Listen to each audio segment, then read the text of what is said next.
Chapter 1. Balamory. Balamory. What's the story in Balamory? Wouldn't you like to know? What's the story in Balamory? Where would you like to go?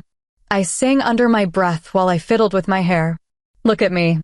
A 17-year-old singing the theme song to a children's TV show when bored. I have no life. Will there be treats with pocket and sweet? Is that where we should go? Alexander joined in from where he was sitting, which was on the floor near my bed. Guess I'm not the only one with no life. Alexander had been one of my closest friends for a long time. We've practically grown up together due to the fact that we both belong to the same pack. The Lost Shadow Pack. My dad held the Beta's position, whereas Alexander held the Gamma position.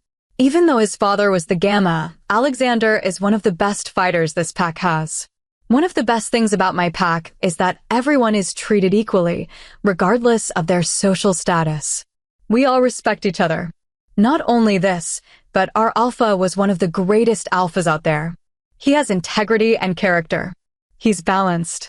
He's confident. He's courageous. He listens. He takes initiative, and the list goes on, which is why I hold him in the highest respect. His being my father's best friend meant I got to spend a lot of time with him. I got to know him. I got to understand him. He's a second father to me. My father, on the other hand, is honest. He has good humor. He's humble. He's a team player. He's adaptable. He has good manners. He is shaped by the people he respects. Still, most importantly, he fights against injustice. When he sees another guy act out of line with a female, he thinks it could be his own sister, mother, or daughter, and steps in to fight the injustice, even if it's his own friend that's causing the problem. These individuals occupy a very high pedestal, and I love them more than life itself. Who are you texting? Alexander asked to sit across me on the floor, crisscross style. Even though Dad was in the house, it wasn't easy to find each other because we all lived in the pack house. Now you must be thinking, why not use the mind link? Well, to be honest, I never really use my mind link unless it's super important, like when I need to make Alexander laugh while we are in a serious situation. Dad, I replied, still focused on my phone. A second later, the phone vibrated, indicating a reply. As I read it, I couldn't help but be shocked. It wasn't the OMG he's dead shock, but it was the amused kind of shock. Alexander was sitting behind me, peering over my shoulder to get a slight peek at the text, and when he did, he fell back on the carpet laughing. I would have asked Alexander to remove the moth, but he would have picked it up and chased me with it. No, thank you. Gosh, I love your dad, Alexander expressed, wiping away some tears. It wasn't that funny, I mumbled, getting up and stretching. My legs had fallen asleep from sitting down for so long. Yes, it was, he countered. You find everything funny, I fought back. The next thing I knew, I was on the bed with Alexander sitting on me, his hands resting on my ribs. Don't you dare, I shrieked, trying to get him off me. Take it back, he said, moving his fingers against my ribs, causing me to laugh. You're a jerk. Dad, Alexander is annoying me. Help. Dad, I yell, trying to get my dad's attention. But he obviously wouldn't be able to hear me. Dad's out, he shouted back. He was standing outside my door, that traitor. Dad, I shouted once again, but all I got in reply was a fading chuckle. Alexander started tickling me again, so the first reflex was to kick him. So I did. Shit. I'm so sorry. It was your fault though. I couldn't help but burst out laughing at Alexander's position on the floor, holding himself. You're a jerk. Why, thank you. A jerk is a do. I tried to reply like the smartass I am, but Alexander wasn't having it. Don't start that with me, Ollie, he growled, making me shut up instantly. He slowly sat up and glared at me all the way to the door and left. I followed behind him and went straight to the kitchen. Hey Luna, I greeted when I saw her standing by the stove. Aliana, how many times have I told you to call me Amelia? She playfully scolded. Sorry, Amelia, I apologized and made my way to the fridge, removed a can of Pepsi, and headed back to the living room, where Alexander was now sitting with a bunch of other teenagers, watching TV. I jumped on the same couch as Alexander and sat next to him. Well, half on top of him. He just glared at me. It was your fault, I said, poking his cheek. He just ignored me. So I continued poking his cheek and then moved on to his ribs until he broke into a small smile. There it is. That little troublemaker, I said, pointing to his lips. Not long after, we were all called for dinner, which our lovely Luna cooked. We always had dinner together to show the unity of the pack. I love such traditions. Just as I was standing up to put my dirty plate away, my name was called. Ollie, dear. I need to talk to you. In my office. Alexander, you also join us.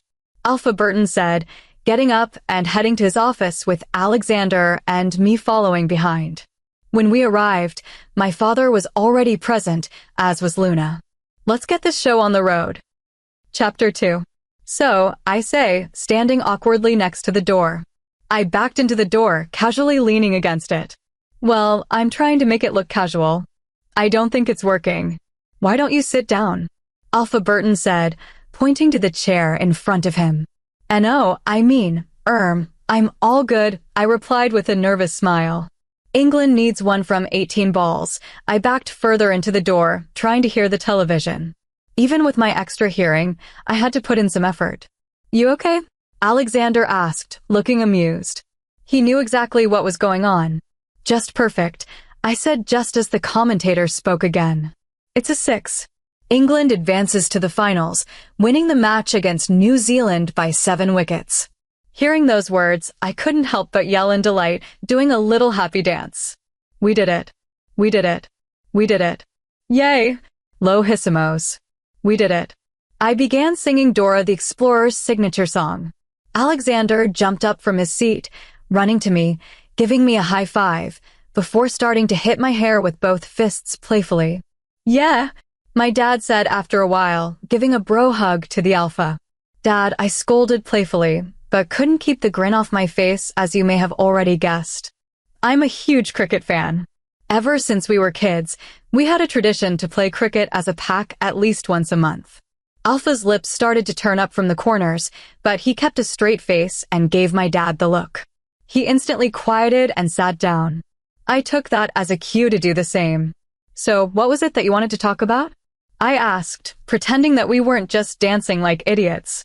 Alpha shook his head slightly, looking down to hide his smile, but I caught it. They're coming, was all he said. Who? I asked, instantly focusing on what was happening.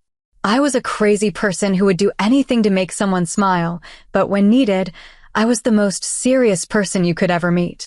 I'm just cool like that. I don't know, but they know about you. He ran a hand through his hair as he sat down behind his desk, his wife standing by his side. So, what now? Alexander asked from beside me. The tension in this room at the moment was thick. Well, there's nothing much we can do. Dad said from across the room, looking down at the floor. There has to be something, Alexander commented, rubbing his jaw from frustration. There is one thing we can do. The Luna spoke. The alpha looked up at her, and I knew they were using the mind link. Looking over at Dad, I saw his eyes were also glazed over. You could move packs, Dad finally announced. No, that's never going to happen. I replied instantly. I'm not leaving my pack. Not now. Not ever. This was my home. These people are my family. Darling, just listen, Luna said, walking over to me and leading me to the couch to sit down with Alexander on my heels. We don't want you to leave. But right now, it's the only thing we can do. It's only temporary love. You'll be back before you know it, she explained, running her hand over my head affectionately. After losing my mom at a young age, Luna took the responsibility of giving me a mother's love. Also, you won't be alone. Alexander will go with you as your personal guard. Dad said, coming to sit next to me, wrapping his arm around my shoulder. I had never lived alone. Even though Alexander was going with me, I still wanted my dad. I'm a daddy's girl, sue me. Maybe we should. It's the only way to keep you safe, Alexander shrugged, looking at me, waiting for my answer. If that's what you think is best for me, then I respect your decision, I decided. Dad smiled at me before kissing my forehead. That's a good girl, Luna spoke up as if she were talking to a child. She got up and made her way to the alpha with my dad following behind. Alexander pulled me off the couch and out of the pack house. I knew where we were going. It was my favorite place, and it was also the most beautiful in our territory. It was a clearing near the center of the woods, decorated with thousands of bluebells. It was absolutely stunning. When we finally got there, I ran towards the most enormous tree and sat under its shade, resting my back against its trunk. Alexander came to sit beside me. We just sat there for a few moments watching the sunset. "You okay?" Alexander asked, looking at me. "Peachy." "It'll be fine," he said, nudging me with his shoulder. "I hope so," I said, repeating his actions. Suddenly, he stood up, pulling me along with him. "All right, show me what you got," he said, standing back. "Alexander, I seriously cannot be bothered," I said, trying to sit back down, but he was having none of it. "We are not leaving until you do as I say." He crossed his arms, resting himself against the tree. I let out a sigh before facing the sunlight. I slowly lift my right hand and see a ball of fire being created. As the seconds pass, it grows larger and larger. Before it could get too big, I closed my palm, extinguishing it. "All of them," Alexander called from behind me. I lifted my index finger and began to move it in a circular motion until I saw a small whirlwind form. I instantly stopped. These things could get out of hand. After that, I pointed a finger towards a bluebell and lifted my finger higher and higher, causing the bluebell's stem to grow. I turned back around to face Alexander again. I said, "All of them." Just as he spoke those words, I lifted up a finger soaking in water from a nearby puddle. I slowly turned around, releasing the water so it sprayed on Alexander. "There, that's all of them," I smiled innocently. "Oh, you're so gonna get it this time," he yelled before lunging at me. Before he could actually get hold of me, I legged it. "You asked for it," I yelled, still running back to the pack house. "I asked to see them, not use them on me," he yelled back. I just laughed while he chased me all the way to the pack house. This was my secret. Now, you must be thinking, what's so big about that? I hold all the powers, not just one. Not only this, but I have the power to move and control objects, along with hypnotizing powers. Now you know my secret. SHHHH. Chapter 3. West Indies need 19 more runs from 6 balls. That's not bad. England can do it. It's a 6. Don't panic, it's not over yet. 13 from 5 balls. It's a 6. Calm down. Deep breaths. In and out. 7 from 4 balls. It's a 6. No. No. No. Nua. 1 from 3 balls. The ball is delivered by Stokes and it's another 6. I jumped out of my seat, pulling at my hair, screaming at the screen from frustration. So close. So blooming close. I was on the verge of tears. There were also tears of frustration. I don't care whether they lost. They are the real champions for me, I declared, looking at Alexander. I turned around towards the screen once again, only to see Stokes sitting on the ground, his head in his hands, crying, while his teammates comforted him. "You're a champion, Stokes." "Come on, they were good," Alexander said, referring to the WIs. "They were amazing, which is why they won." "But I still wanted England to win," I replied, picking up all the stray Pepsi cans to throw away. Half of the pack had gathered in the screening room to watch the World Cup final. Some were happy with the results, while others were not. "How about we go see the Alpha?" Alexander recommended, pulling on my arm. "Sure. Whatever." I wasn't in the mood for anything anymore. Alpha Burton had been calling several packs to see if they would let us stay for a while.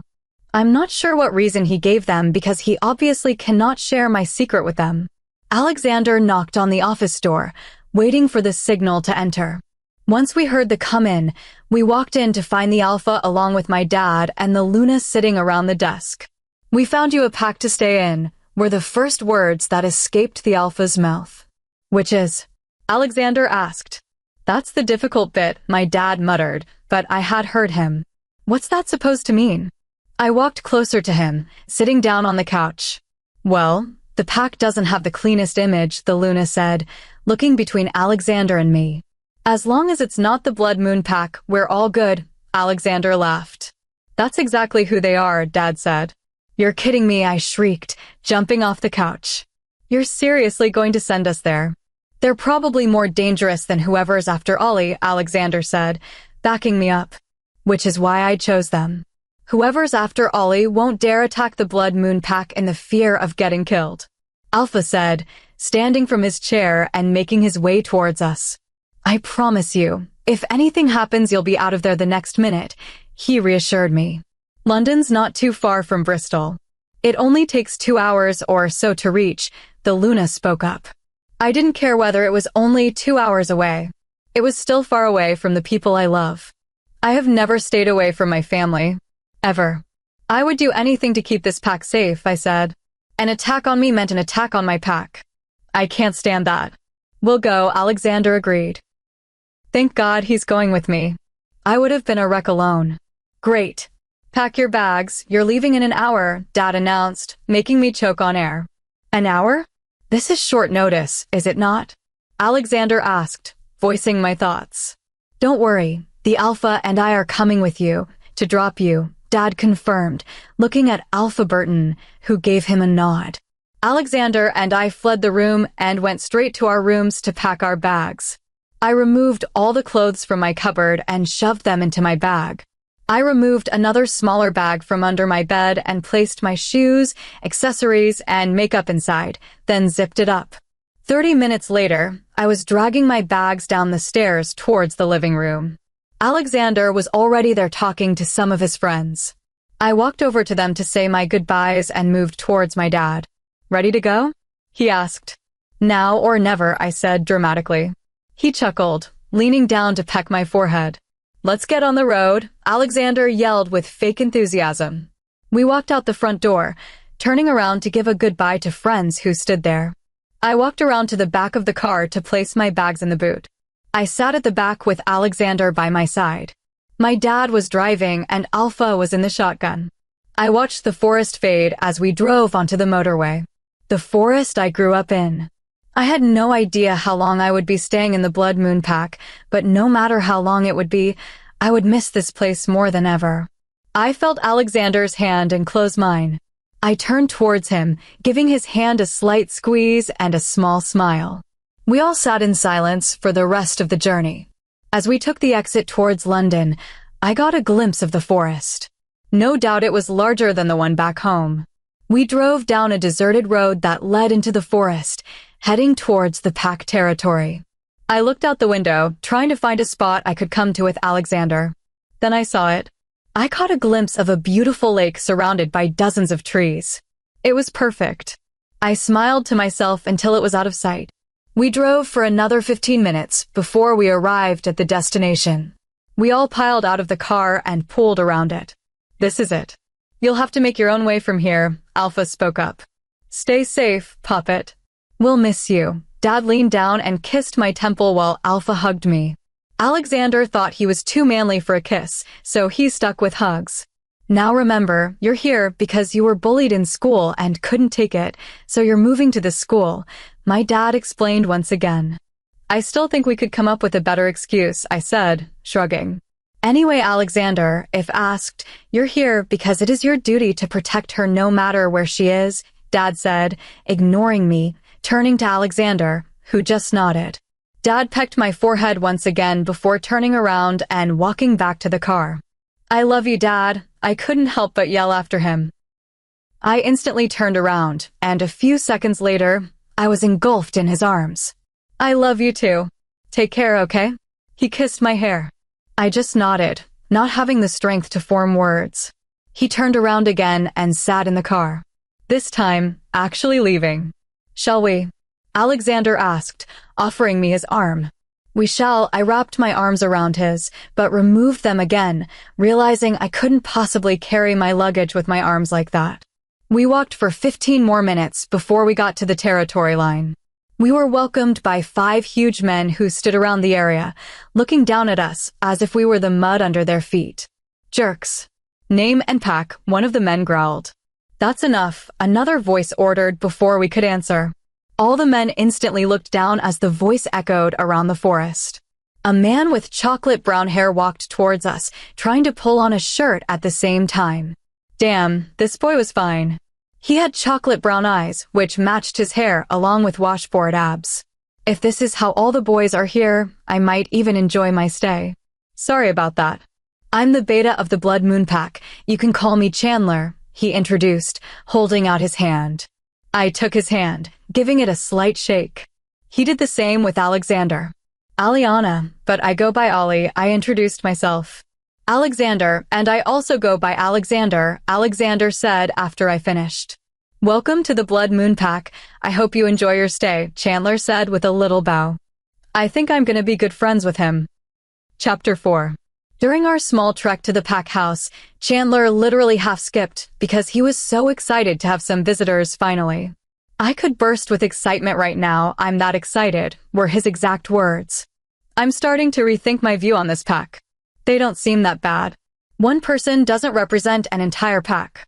Oh, so you're back? I thought you weren't speaking to me? I'm your wolf. I can't stay away from you even if I wanted to. You're right, though. I haven't really heard anything about the Blood Moon beta. Only its alpha. He's pretty infamous. I've heard he's attractive. Horny dog. I would give you a nasty look. But I already see you have one. Whatever. It's scary to think people like you can breed. Okay, enough. Bye-bye. I blocked out my wolf as we got to the pack house. Describing it as huge would be an understatement. I stepped out from the woods, gaping at the large mansion that was set just beyond the trees, towering over me as if attempting to intimidate me. The cream-colored paint coating shone as the sun beat down on it, causing me to squint. As I stepped onto the sidewalk leading to the house, I noticed a marble fountain sitting on the right side of the lawn. An angel holding a flower was perched on top, looking up towards the sky. Water spurted from its other hand, which lay gently out in front of it, as if waiting for someone to take it in return. The water fell gently towards the crystal blue pool beneath it, causing ripples to form and wave out until they dissipated. Chandler pushed the door open and allowed Alexander and me to step in first. I stole a glance around the place. The peachy linoleum floor of the entrance glowed, obviously having been cleaned before we came. A doorway was on either side of the room, one admitting you into the kitchen, the other into the living room. We all entered the living room only to be welcomed by pounding coming from upstairs as two little boys ran down the winding staircase, each of them holding a toy car, chasing each other. The living room was absolutely beautiful, but the room was so full it was claustrophobia-inspiring.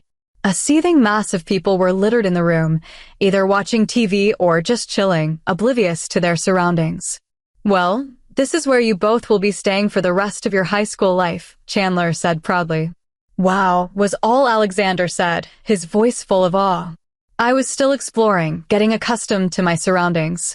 I'll show you to your rooms, Chandler said, walking through the crowd as they split for him. I followed behind, trying to ignore everyone's curious gazes. He led us up 2 flights of stairs, then down a hallway straight to the end. This is Aliana's room, Chandler said, pointing to a brown door on his left. This is Alexander's room, he continued, pointing to a door on his right. That's very convenient. Thank you, Alexander thanked before walking into his room. Thank you, I said before heading to my room. Chandler just nodded his head before leaving. I walked into my room blinded by the rays of the sun which peeped through the windows. I walked to the windows, taking hold of the curtains before pulling them closed. This room was stunning. The room mainly consisted of the color gold, which happened to be my favorite color, along with specks of maroon. There was a king-size bed in the center of the room with 2 vintage couches next to it. Placing my bags near the foot of the bed, I removed some clothes before walking to a door that I presumed led to the bathroom. I opened the door, stepping in only to stop and gape. It was huge, my dream bathroom. The entire bathroom was tiled, with a shower in the corner of the room, next to a bath that sat on a platform. I locked the door behind me before I quickly showered, then jumped into my clothes and headed over to Alexander's room.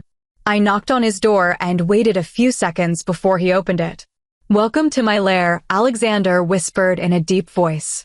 I laughed at his attempt before walking in and jumping on his bed. This house is amazing, Alexander commented, lying down beside me. I just nodded in agreement.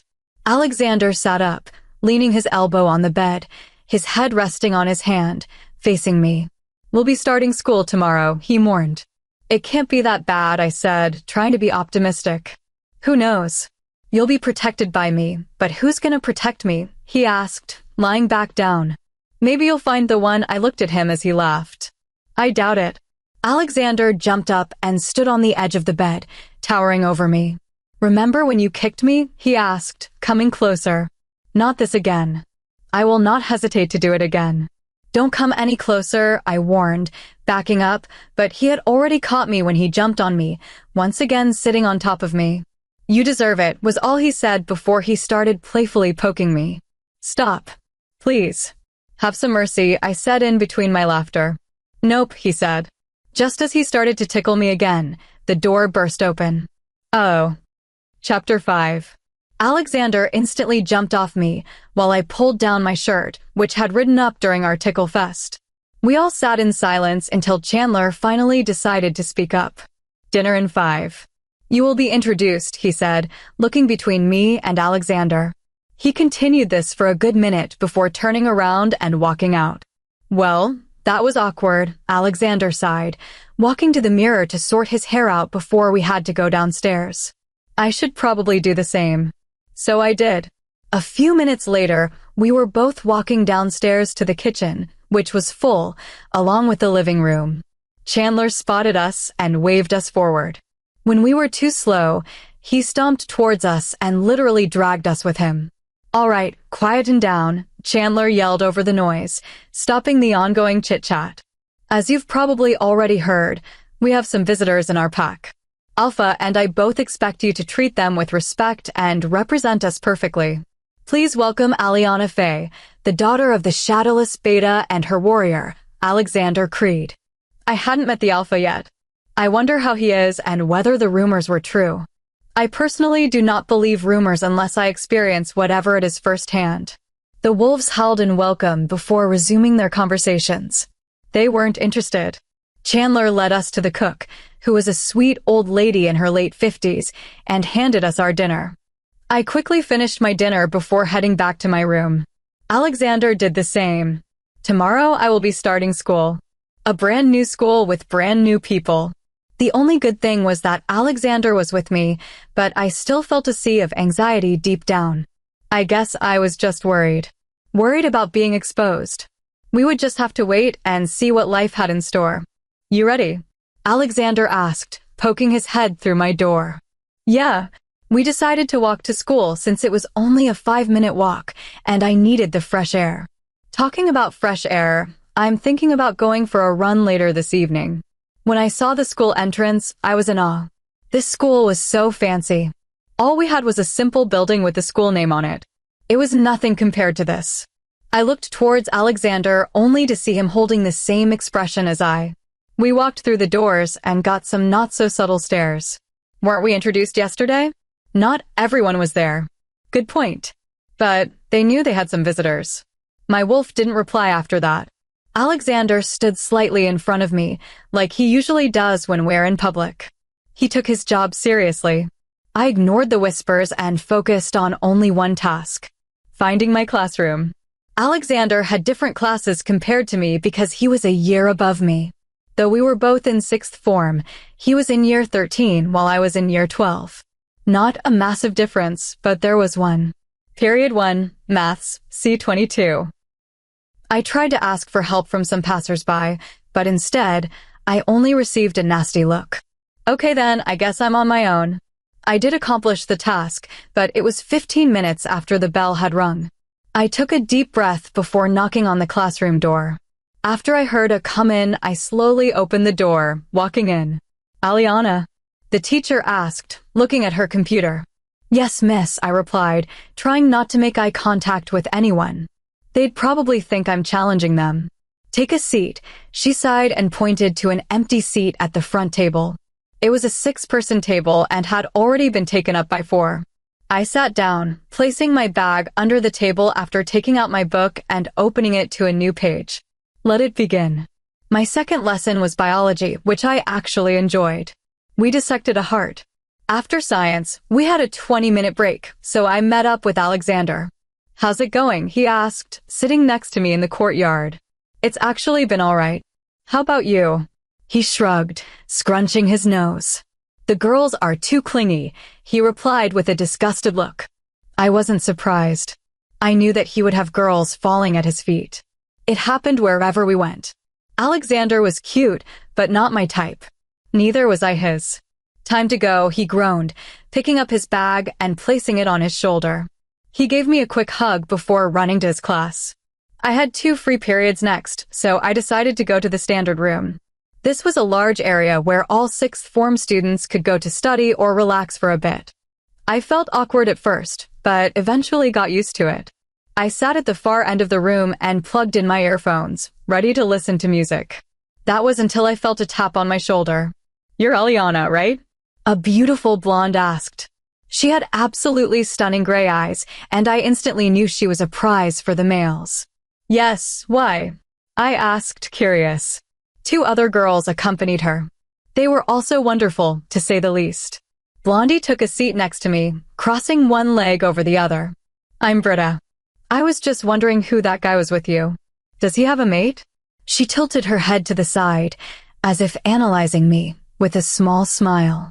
He's my warrior, and he doesn't have a mate. If she was looking for a date, she was after the wrong guy.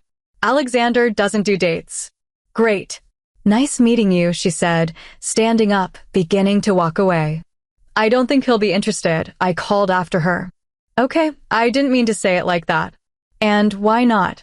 She turned around, shooting me a glare. He's waiting for his mate, I replied honestly. He truly was.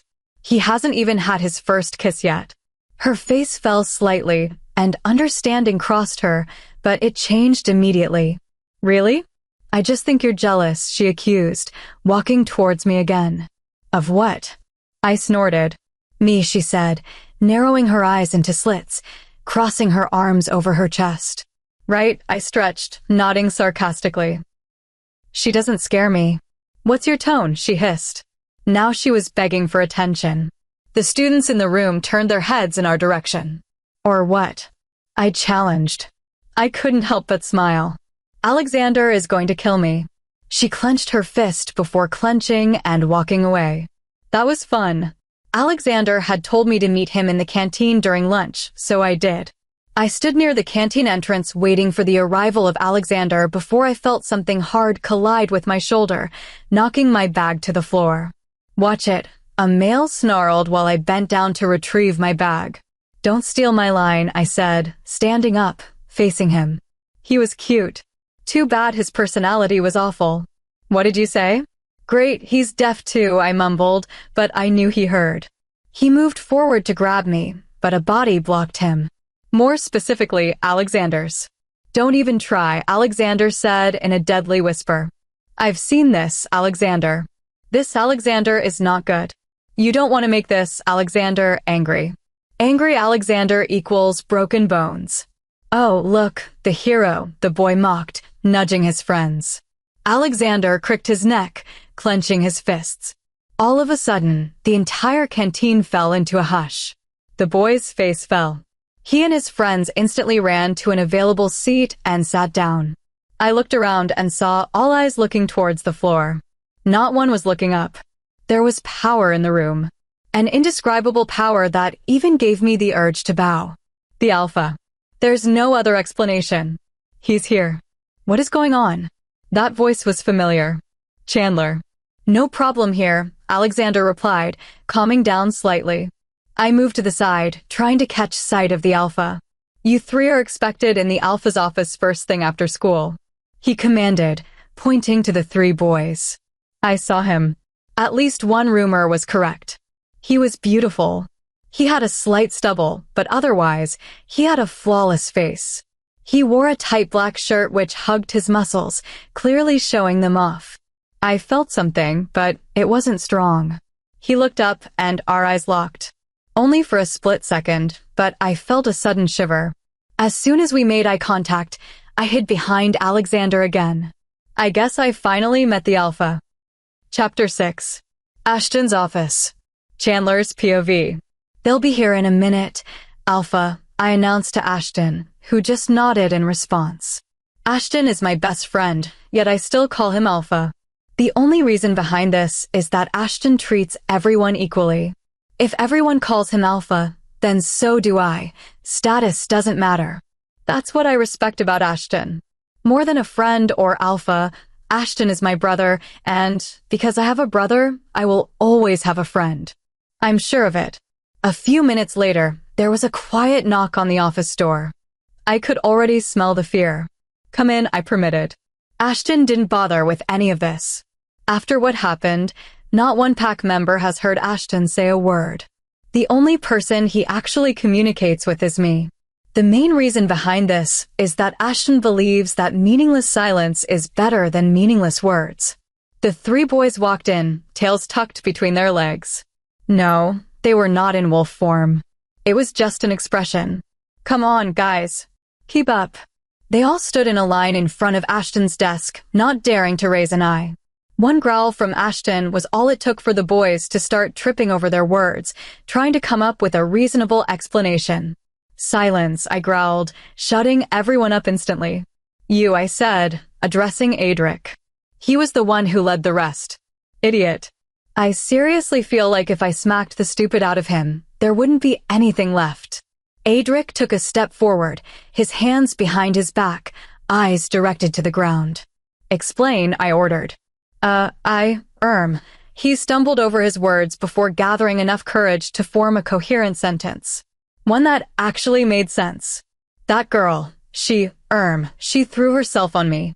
She wanted, but he rushed out, but was cut short when a growl interrupted him. Ashton was instantly on his feet and had Adric pinned to the wall within seconds. Joseph and Colin looked like they were going to pass out any second. Damn boys. I sighed. Now I have to put in some effort. I walked to Ashton and tried to pry him off Adric. Get off him, I said pathetically, whacking his arm. It wouldn't hurt if Adric got a little extra punishment. I really didn't like him. After a few seconds, when I saw Adric's face start to turn blue, I finally decided to get Ashton off him. I wrapped my hand around Ashton's and pried it off Adric's neck. You need to calm down. Why are you so angry anyway? I mind-linked him. He just stalked toward the window, glaring out at the trees. What did the trees ever do to him, apart from giving his wolf a place to pee? He should be grateful. Get back in line, I growled at Adric, who was sprawled on the floor. He managed to get himself up and back in line. Stand straighter, I loved having such power. Such fun. How about we call Aliana and Alexander and ask for their side of the story? I suggested and waited for Ashton's reply. He looked unsure for a second, but nodded anyway. I mind-linked a pack member and told them to inform the Shadowless members. A few minutes later, 2 more figures appeared at the door. The pack member who had escorted them left, closing the door behind them. Please sit, I said as politely as I could, pointing to the sofa. They did as asked. Adric, I warned when I caught him glaring. He instantly looked back down. His entire neck was swollen and red. Served him right. I did notice one thing though. Something which had to do with Ashton. As soon as Aliana and Alexander walked into the room, Ashton stiffened. Weird. I was going to pester him about that later. I mean, what else are best friends for? You recognize these people, don't you? I asked, sitting down next to them, pointing to the trio. Ashton was still by the window, fists clenched. What's up his arse? They both nodded, a little unsure. How do you know them? They were the ones in the canteen, Alexander answered. I nodded slowly. What were they doing? I asked, directing the question at Aliana. She subtly licked her lips, running her hands through her hair. She was gorgeous, but not my type. My type was only my mate. The one made for me. Well, they were harassing me. Before things got serious, Alexander came, and you guys soon followed, she answered, pointing to me and Ashton. I stood up and walked to stand in front of the boys again. Is that true? Adric spoke up to answer, but I cut him off before he could. Don't bother lying, I growled. He shut up. I looked towards Colin and Joseph. They merely nodded. 5 whips on the pack grounds for Adric. 2 for the rest. Ashton ordered through MindLink. Harsh, I know, but I also know the reasons behind it all, too. Breaking a pack rule comes with a punishment. Your punishment has been decided. Adric, you will be receiving 5 whips on the pack grounds. I announced to a scared Adric. My eyebrows scrunched as a weird smell filled the air. I slowly sniffed the air. He urinated. He bloody urinated. I looked at Alexander and Aliana, who had clearly discovered what Adric had done, and their faces were covered in masks of disgust. As for Colin and Joseph, you both will be receiving only 2 because even though you weren't verbally taking part in the harassment, you being there laughing at Adric's doing is also unacceptable. Be ready at 5. You may go, I announced. They all instantly shot out of the room. Ashton walked back to his desk, sat down, and got out some papers. Isn't that a little harsh? Aliana whispered to Alexander. Ashton growled. It was just a question. Geez, she retorted, rolling her eyes. Wrong move, girl. Ollie, Alexander hissed, nudging Aliana. Too late. Ashton was already out of his chair and in front of Aliana. He looked at Alexander, silently telling him to move. He stood up, coming to sit next to me. Intelligent boy. Ashton gripped her forearm, pulling her up until she was at eye level. Wait, did he sniff her? He did. His tight skull lifted a bit, but not a lot. Nobody disrespects me, Ashton growled through our mind link. I sighed, looking at the scene in front of me. I was joking, Aliana mumbled, not looking him in the eye. He doesn't like jokes, I butted in. Ashton glared at her for another second before letting go of her, walking back to his desk. They can go, I nodded. You may leave, I said, repeating the order. Alexander walked towards Aliana, grabbing her hand and pulling her out of the office. Ashton stared at the door, gripping his pen so hard that his knuckles turned white. What's up with you? I asked, sitting down on the sofa, picking up a book.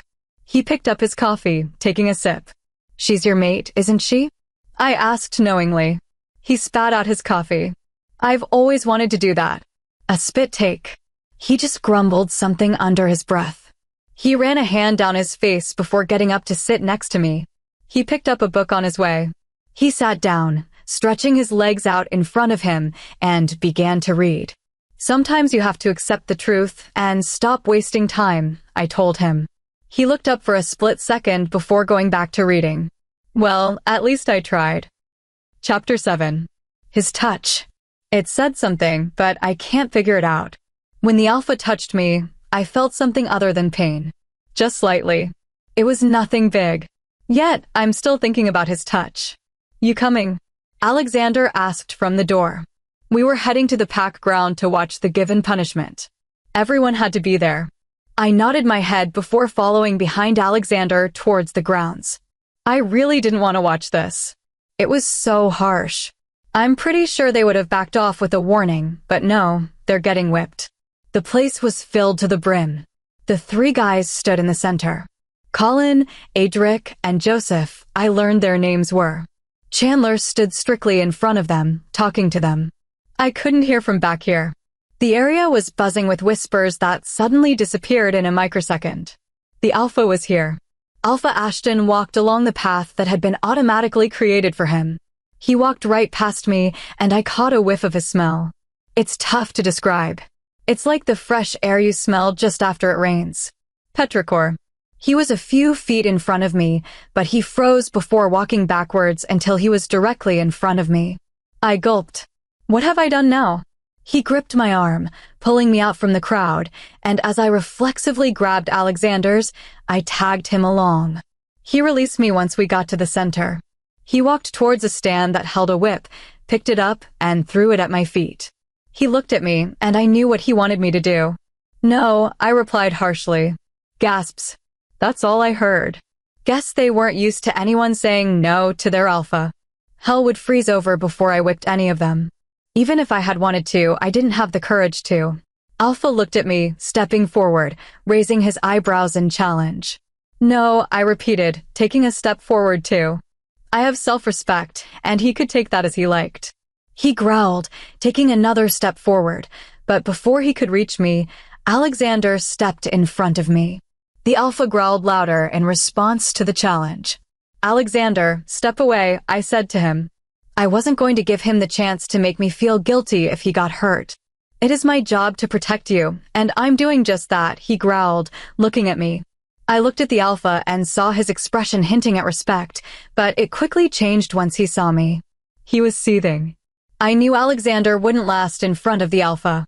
I wasn't going to let him get hurt just because I didn't want to do as asked.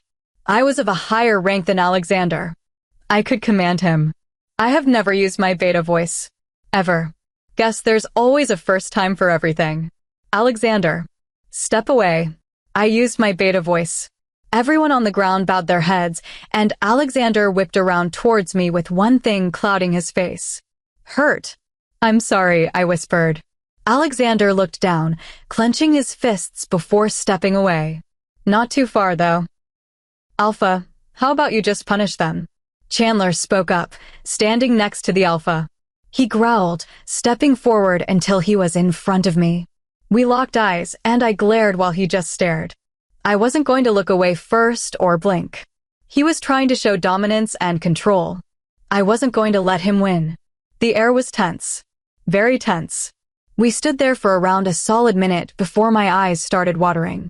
I crossed my arms, raising my eyebrows when I saw one side of his lip turn up, just slightly. A tear slid down my face, but I just wiped it away. A few seconds later, Chandler sighed, walking in between me and the alpha, pushing both our faces in the opposite direction. We growled at him, but he looked unaffected. It's cold. Hurry up. He walked back to his position. Alpha looked towards Chandler, and I knew he was mind-linking him. Chandler looked down, eyebrows furrowing, before he looked back up, shaking his head towards the alpha. Alpha sighed, rolling his shoulders. He motioned Adric forward, and Adric reluctantly did. He was shirtless. Alpha turned him around so that he was facing away from the alpha. Alpha held out his hand, and Chandler picked up the whip at my feet and placed it in his hand. Everyone took a step back, including Chandler. Crack. I looked away, shutting my eyes as Adric whimpered. Crack. I clenched my fists. Did he actually deserve that? Stop, I yelled out before another whip could be landed on Adric's bright red back. Alpha ignored me. Crack. What is wrong with you? I asked, disgusted. Maybe all the rumors weren't wrong. I glare at him as he continued whipping. Unable to take any of this, I turn on my heel and walk away. He could do whatever the hell he wanted. I thanked the moon goddess. He wasn't my alpha. I ran upstairs and straight to my bed, landing face first. You okay? A voice asked from the door. I turned my head towards the side facing the door, still lying down. Peachy, I mumbled, sitting up. I get up and wrap my arms around Alexander's waist. I'm so sorry. I didn't want to do that to you, but you left me no choice. I wasn't going to let you get hurt, I explained to Alexander. He looked down at me and smiled before kissing my forehead. I understand, he said, moving to sit at my desk. You've been drawing, he commented, looking through my sketchbook. It was nothing special. It was just a hobby. Something I do when I'm bored. What's this? Alexander asked, looking down at a page. I walked up next to him and looked over his shoulder. And I shrugged. I know that.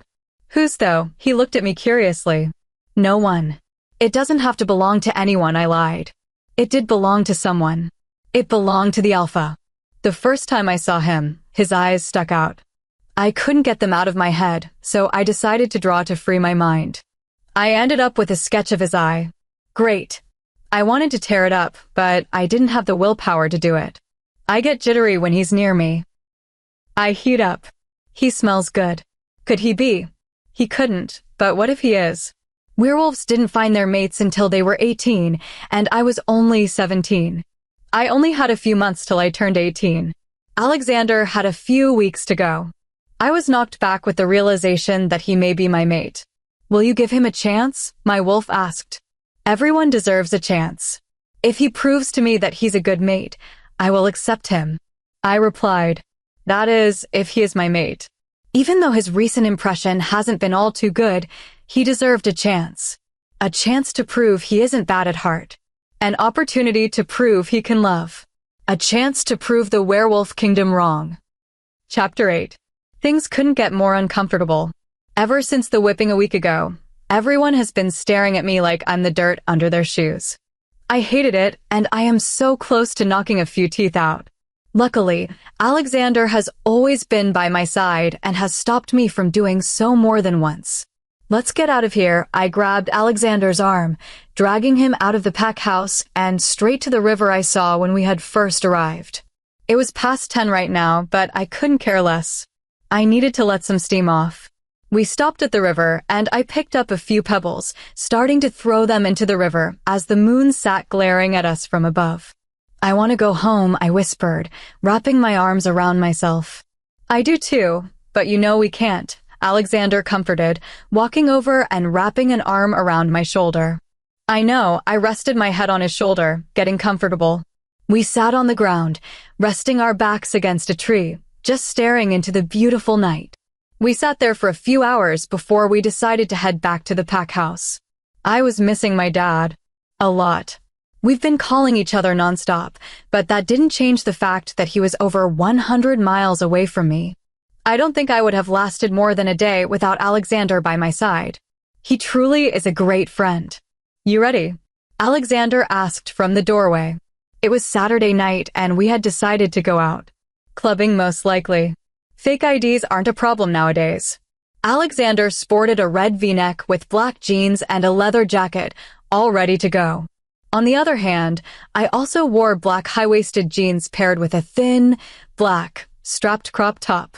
Being me, I wasn't comfortable in showing too much skin, so I ended up wearing a black jacket with my trainers. Give me a minute, I replied, grabbing my clutch off the desk, shoving my phone into it. I turned back around to Alexander, smiling. Ready, I walked over, taking the hand he had extended towards me. It was around 8, so everyone would probably be in the lounge or in their rooms. We could get out without being noticed. We were mere inches away from the door when my name was called. Aliana. A familiar voice called. I slowly turned on my heels, facing Chandler.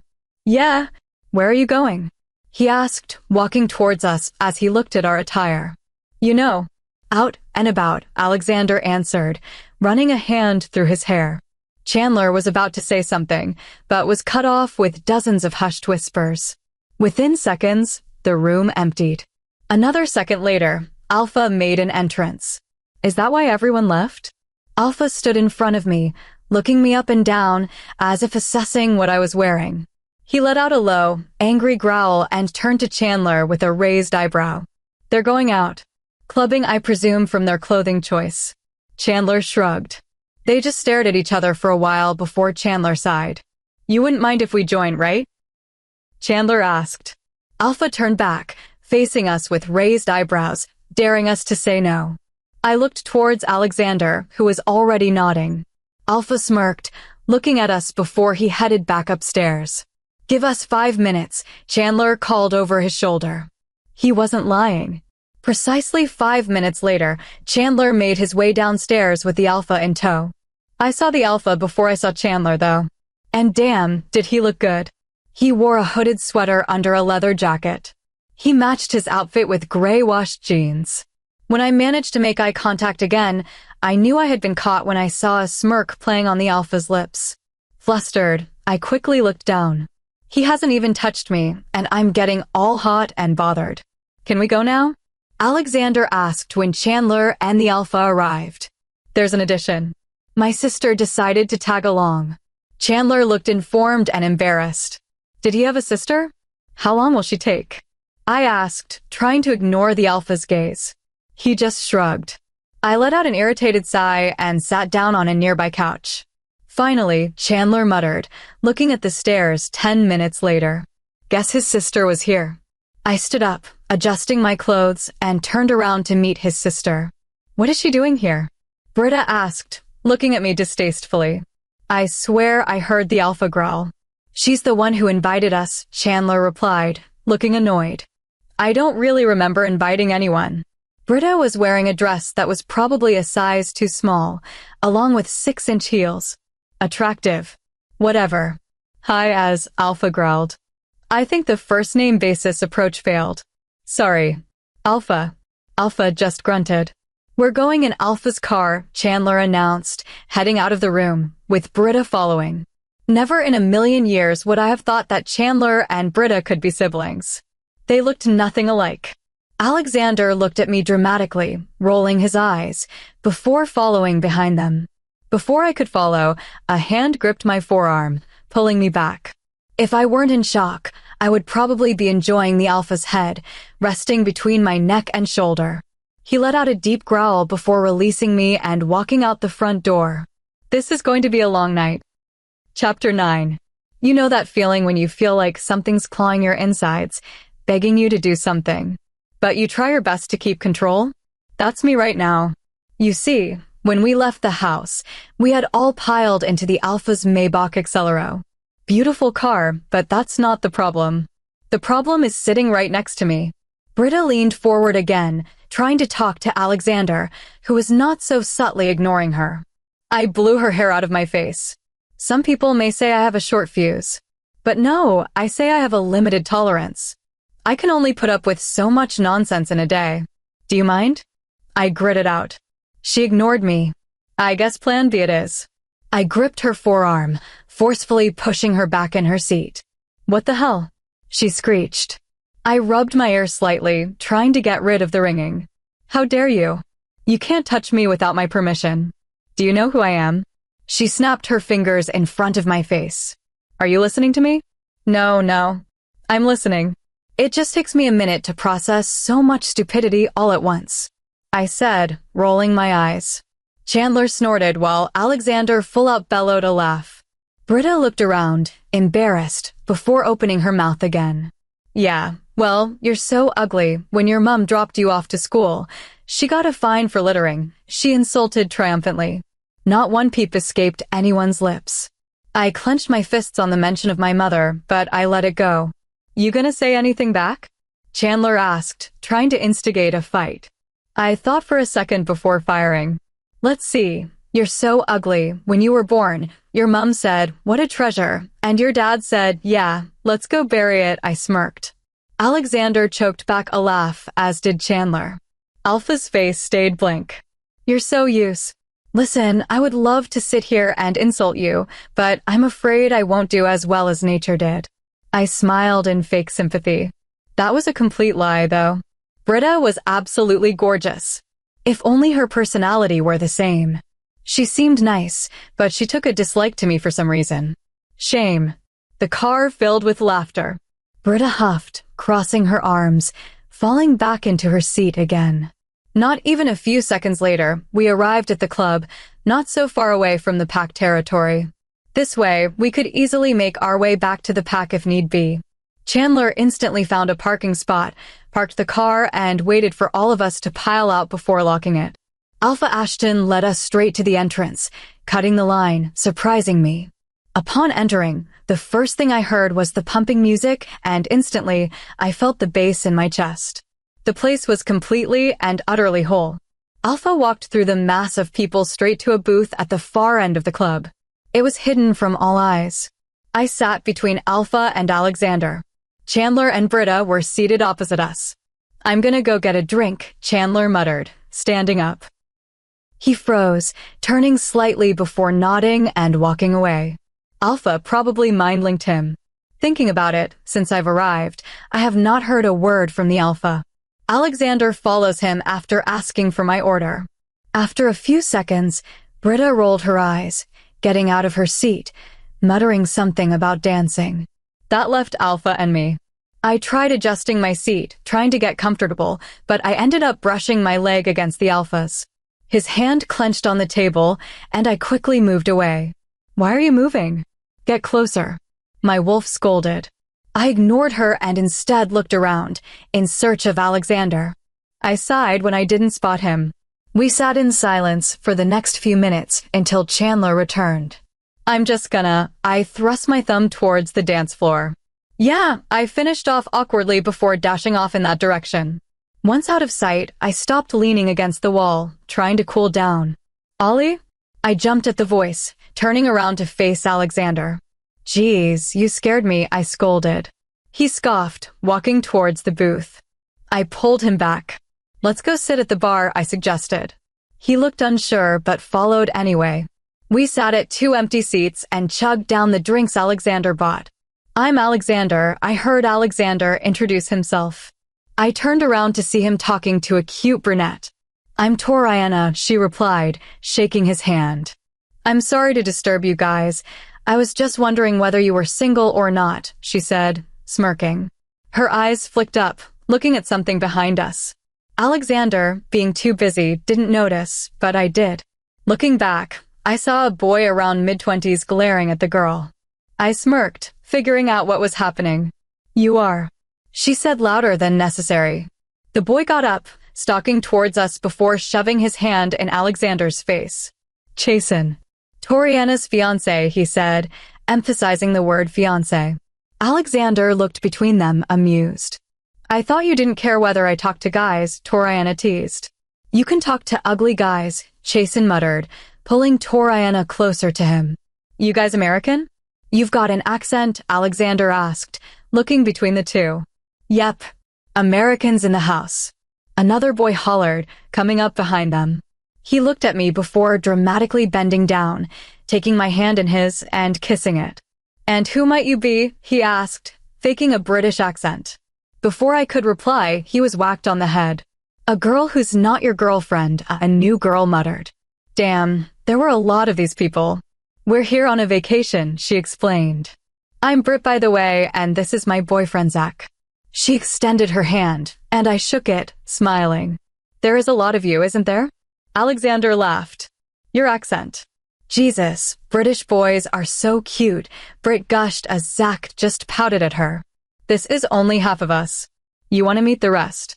Before we could answer, Chasen called some names, and another girl and a boy came over. They introduced themselves as Blake and Beth. These people were calling British guys cute. "Have they looked in the mirror?" "Stop complimenting boys who aren't your mate." "Where are Dylan and Skylar?" Chasen asked Blake. Blake looked around before pointing at a couple making out against a wall. "Dear God. Dylan, Skylar, cut it out." Zach yelled, gaining dirty looks from nearby people. Dylan and Skylar tore apart, glaring at the poor fella before trudging over. "Meet." "Oh, I don't know your names," Zach said sheepishly. I nodded, amused. "Aliana and Alexander," I introduced. We talked for a while, and I found out that Skylar was married to Dylan and was currently 4 weeks pregnant. "Do you know that guy? He's been staring at you for quite a while now." "He looks angry," Zach said, not so subtly pointing at the alpha, making him look deadlier. Toriana slapped his hand down. No, I brushed it off. After a while, they said their goodbyes because Skylar didn't feel too well. In the short time I got to know them, I knew they were great people. Looking back, I saw Britta trying to start a conversation with the alpha, but he just looked ahead blankly. I needed a drink.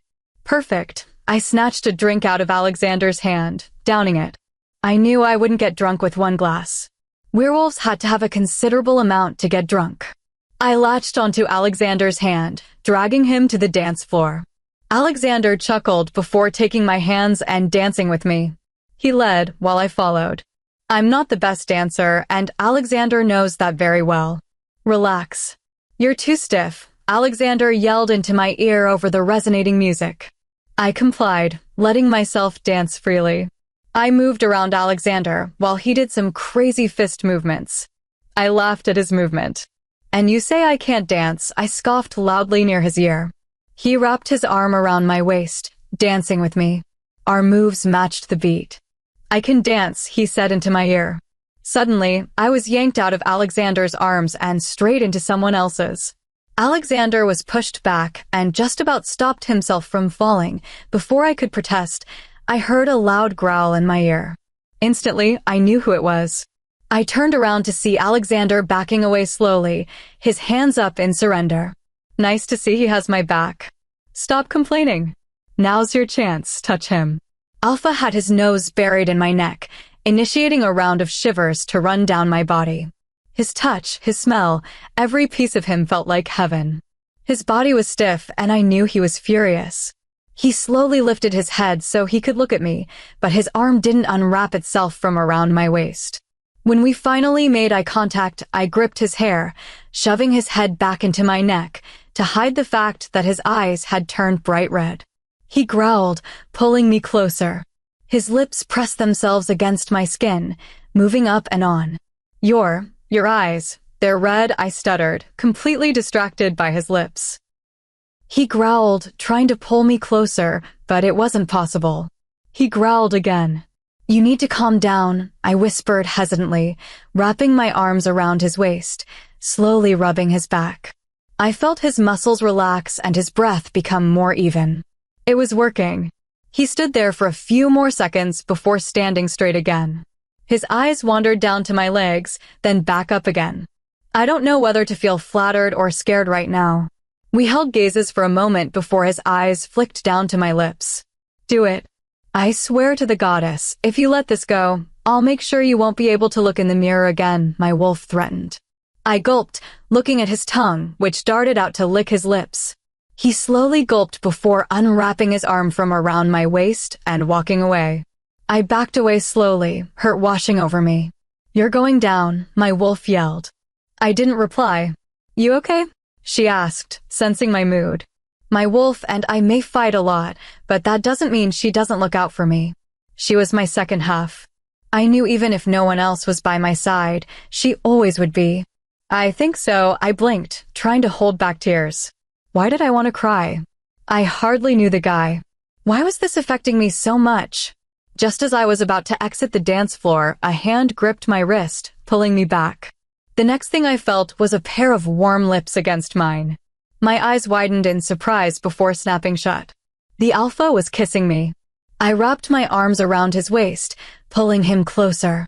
The kiss was hard yet soft, fiery yet passionate. It was filled with our hunger for each other, but also with care. It felt as if the whole world was cheering for us. As if fireworks and explosions went off behind us. As if all eyes were on us. A few seconds later, he pulls away, resting his forehead against mine. "Mine," he harshly whispers through gritted teeth before walking away. I just gave my first kiss to the alpha. Wait. Did he talk? Chapter 10. Days have passed since the kiss, yet it's the only thing on my mind. When his lips touched mine, I knew I was gone. At first, the kiss melted something inside me that hurt in an exquisite way. All my longing, all my dreams and sweet anguish. All the secrets that slept deep inside me awakened. Everything transformed and enchanted. It all made sense. Even though I was considered young to find a mate I knew I had. Mine. That was when he declared me his, and it was brighter than sunshine. At least up until he started ignoring me. After the kiss, Alpha forced us all to go home. Chandler, sensing something was wrong, obliged immediately. Is it wrong to want to see him again? To feel his touch again? Absolutely not. You're a werewolf. You were made to feel this way. You were made to have an immediate connection with him. A connection so strong that you'll be drawn to him, no matter what. The moon goddess paired you up for a reason. You were made to be with each other. My wolf answered. I knew she was right because when I first saw the alpha, I swear my soul whispered, "Oh, there you are." I was looking for you. You're zoning out again, Alexander groaned, pushing me, causing me to crash into some passing students. Quickly apologizing, I glared at Alexander, who had his lip tucked between his teeth, trying to hold back his laughter. It's not funny, I grumbled, continuing our walk to the canteen. He snorted, but didn't say a word. I opened the canteen door and walked in, taking a seat. You not getting lunch? Alexander asked, looking down at me. Not hungry, I shrugged, taking out my phone. He nodded before walking off to stand in the lunch queue. 5 minutes later, I looked up and saw Alexander at the till, getting his thumb scanned so that it would open his account, allowing him to pay. After paying, he came to sit in front of me. You should really eat. I would never say no to food.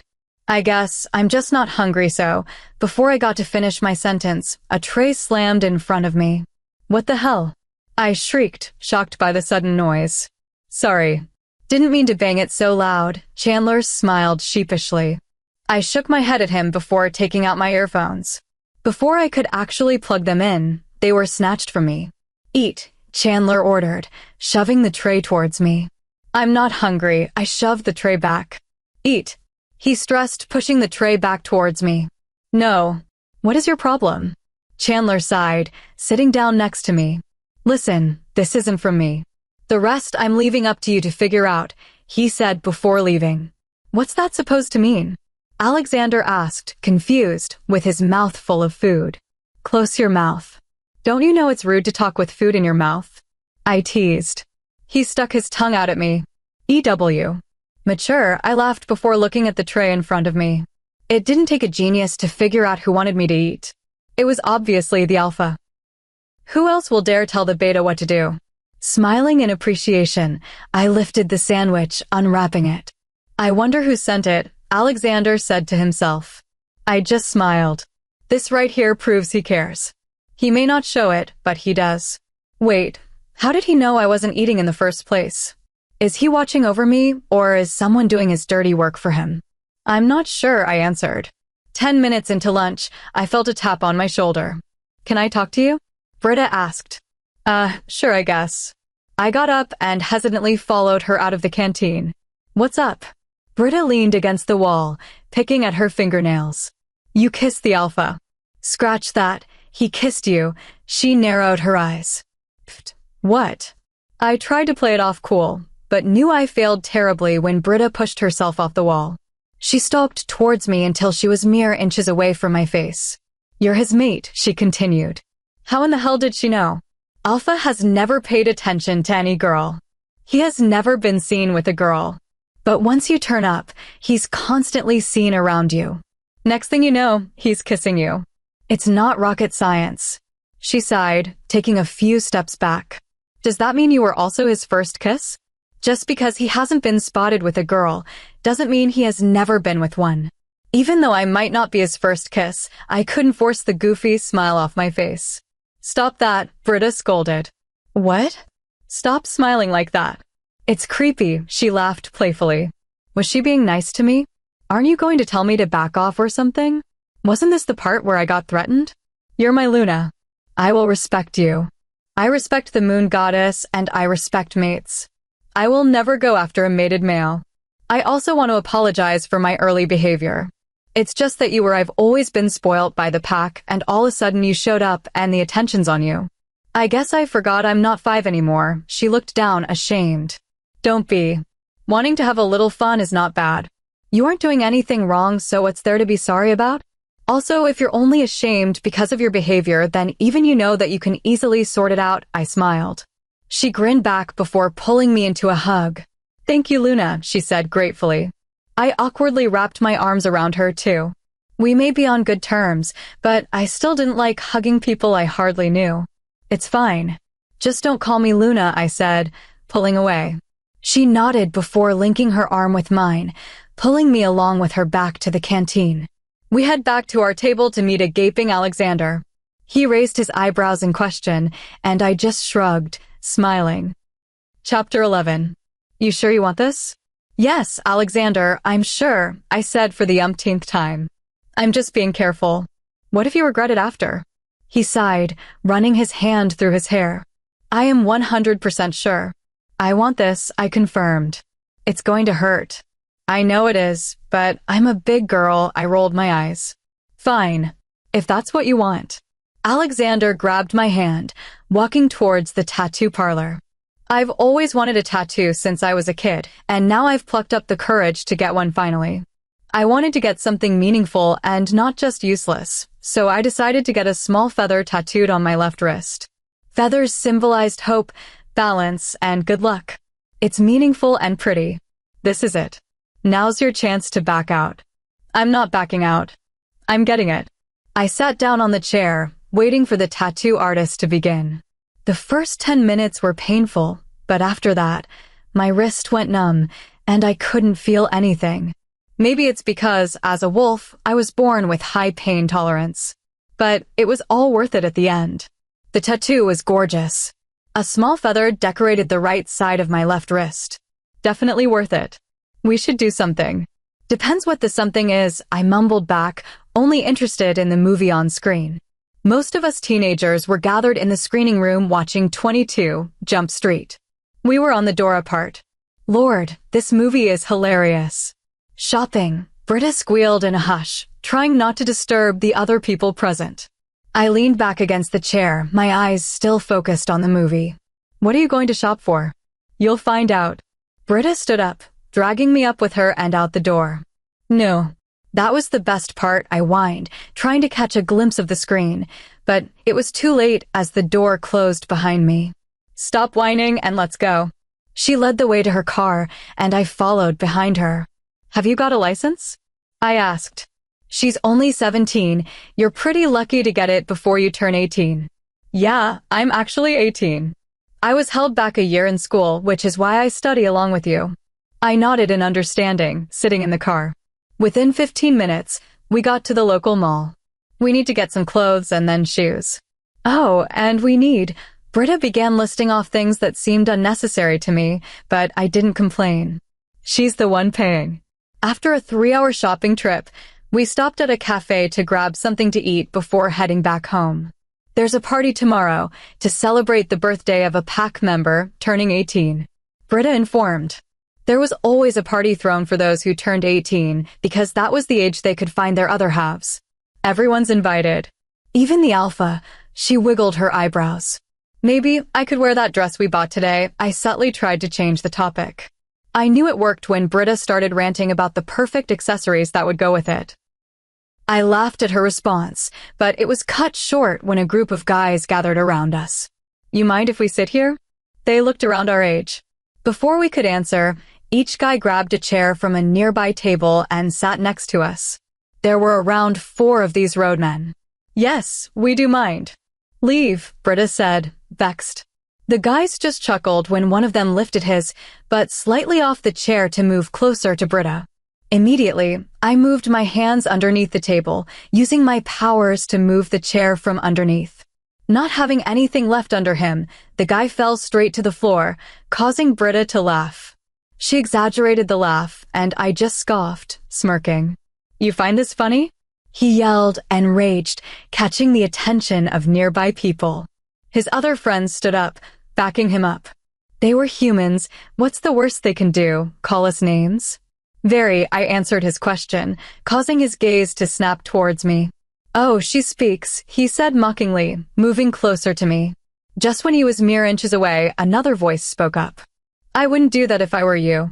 Turning my head towards the direction of the voice, I caught sight of a very familiar face.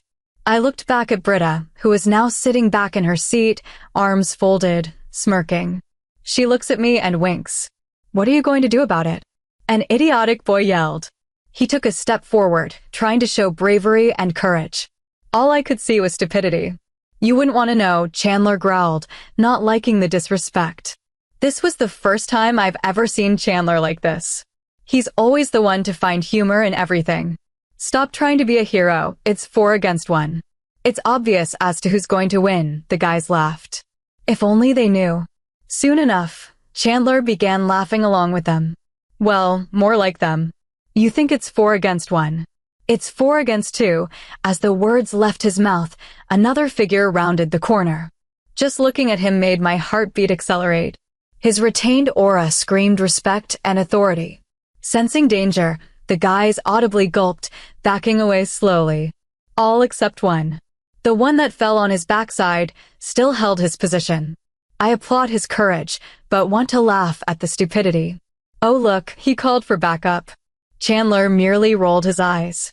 The guy turned around, facing me again. He took a few steps forward until he came to a stop. I dare you, Alpha gritted, his fist clenched by his side. All our heads snapped in the direction of the voice.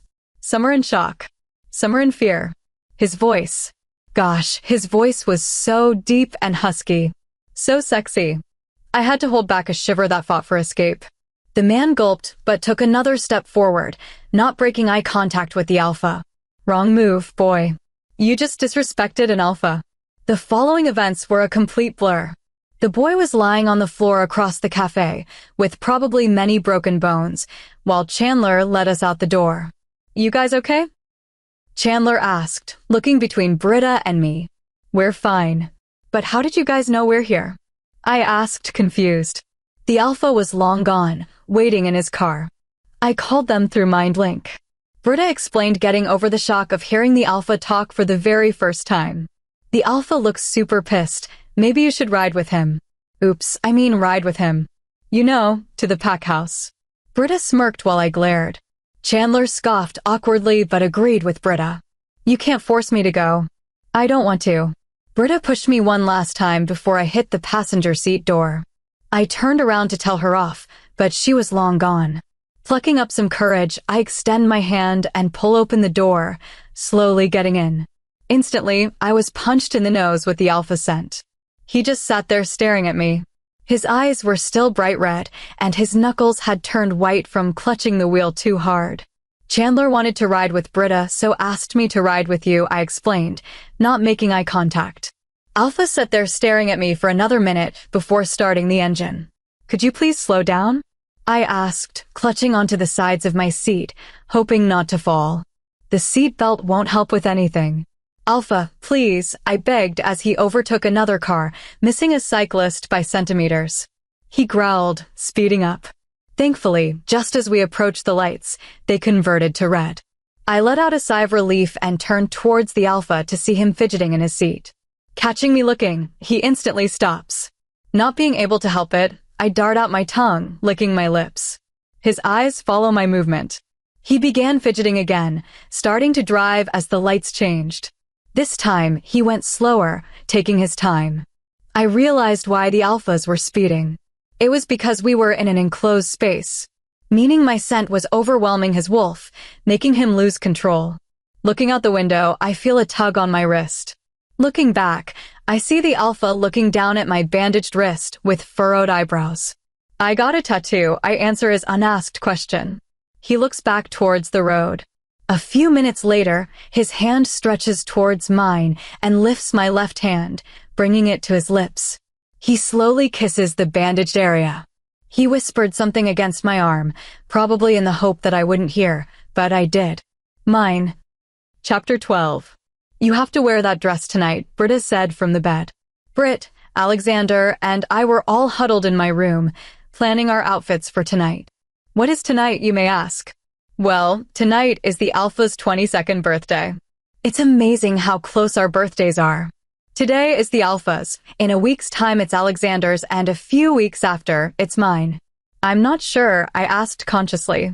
Alexander grunts before walking over to me, gripping my shoulders. Ollie, you're hot.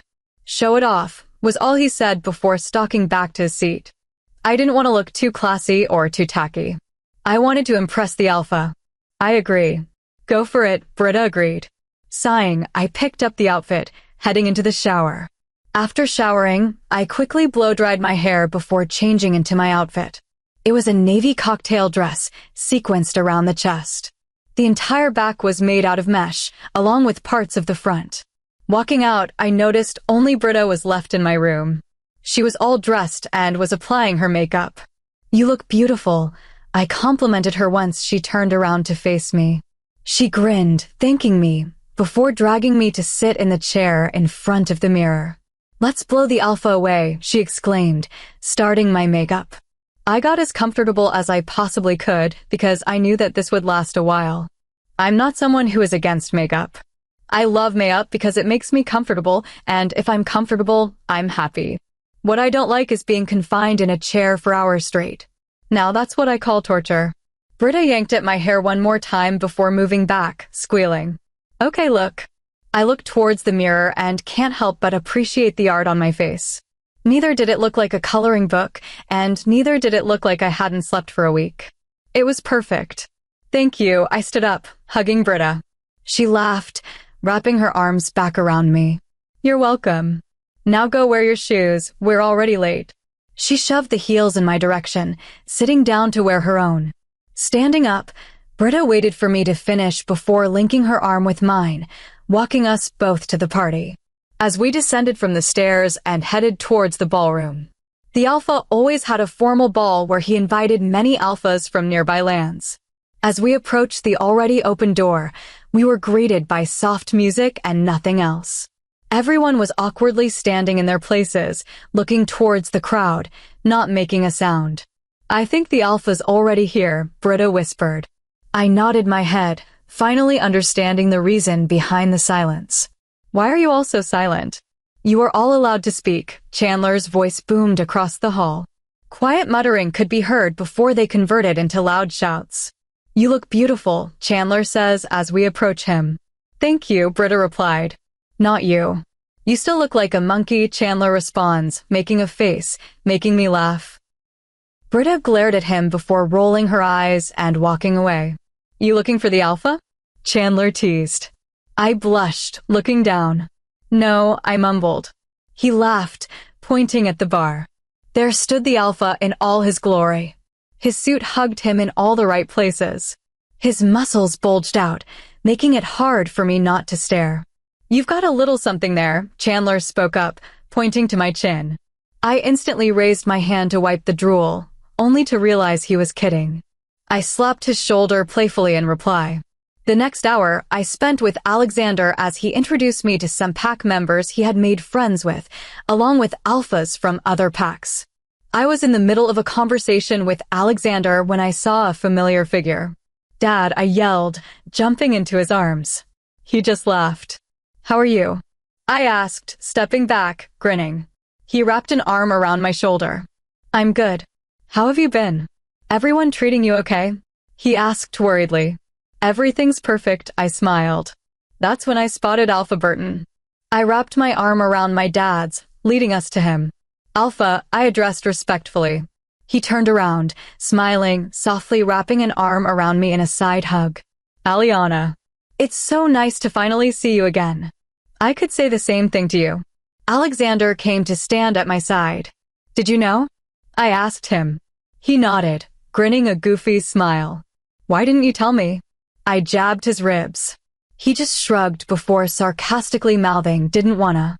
Before I could reply, I was yanked by the arm. Sorry. Britta apologized to Alexander before turning back to me. Chandler thinks it's a good time to get out the cake. I think you should do the honors, she explained. I don't know, Wah. Nothing's going to happen. Chandler knows. Now go, Britta pushed me towards the door.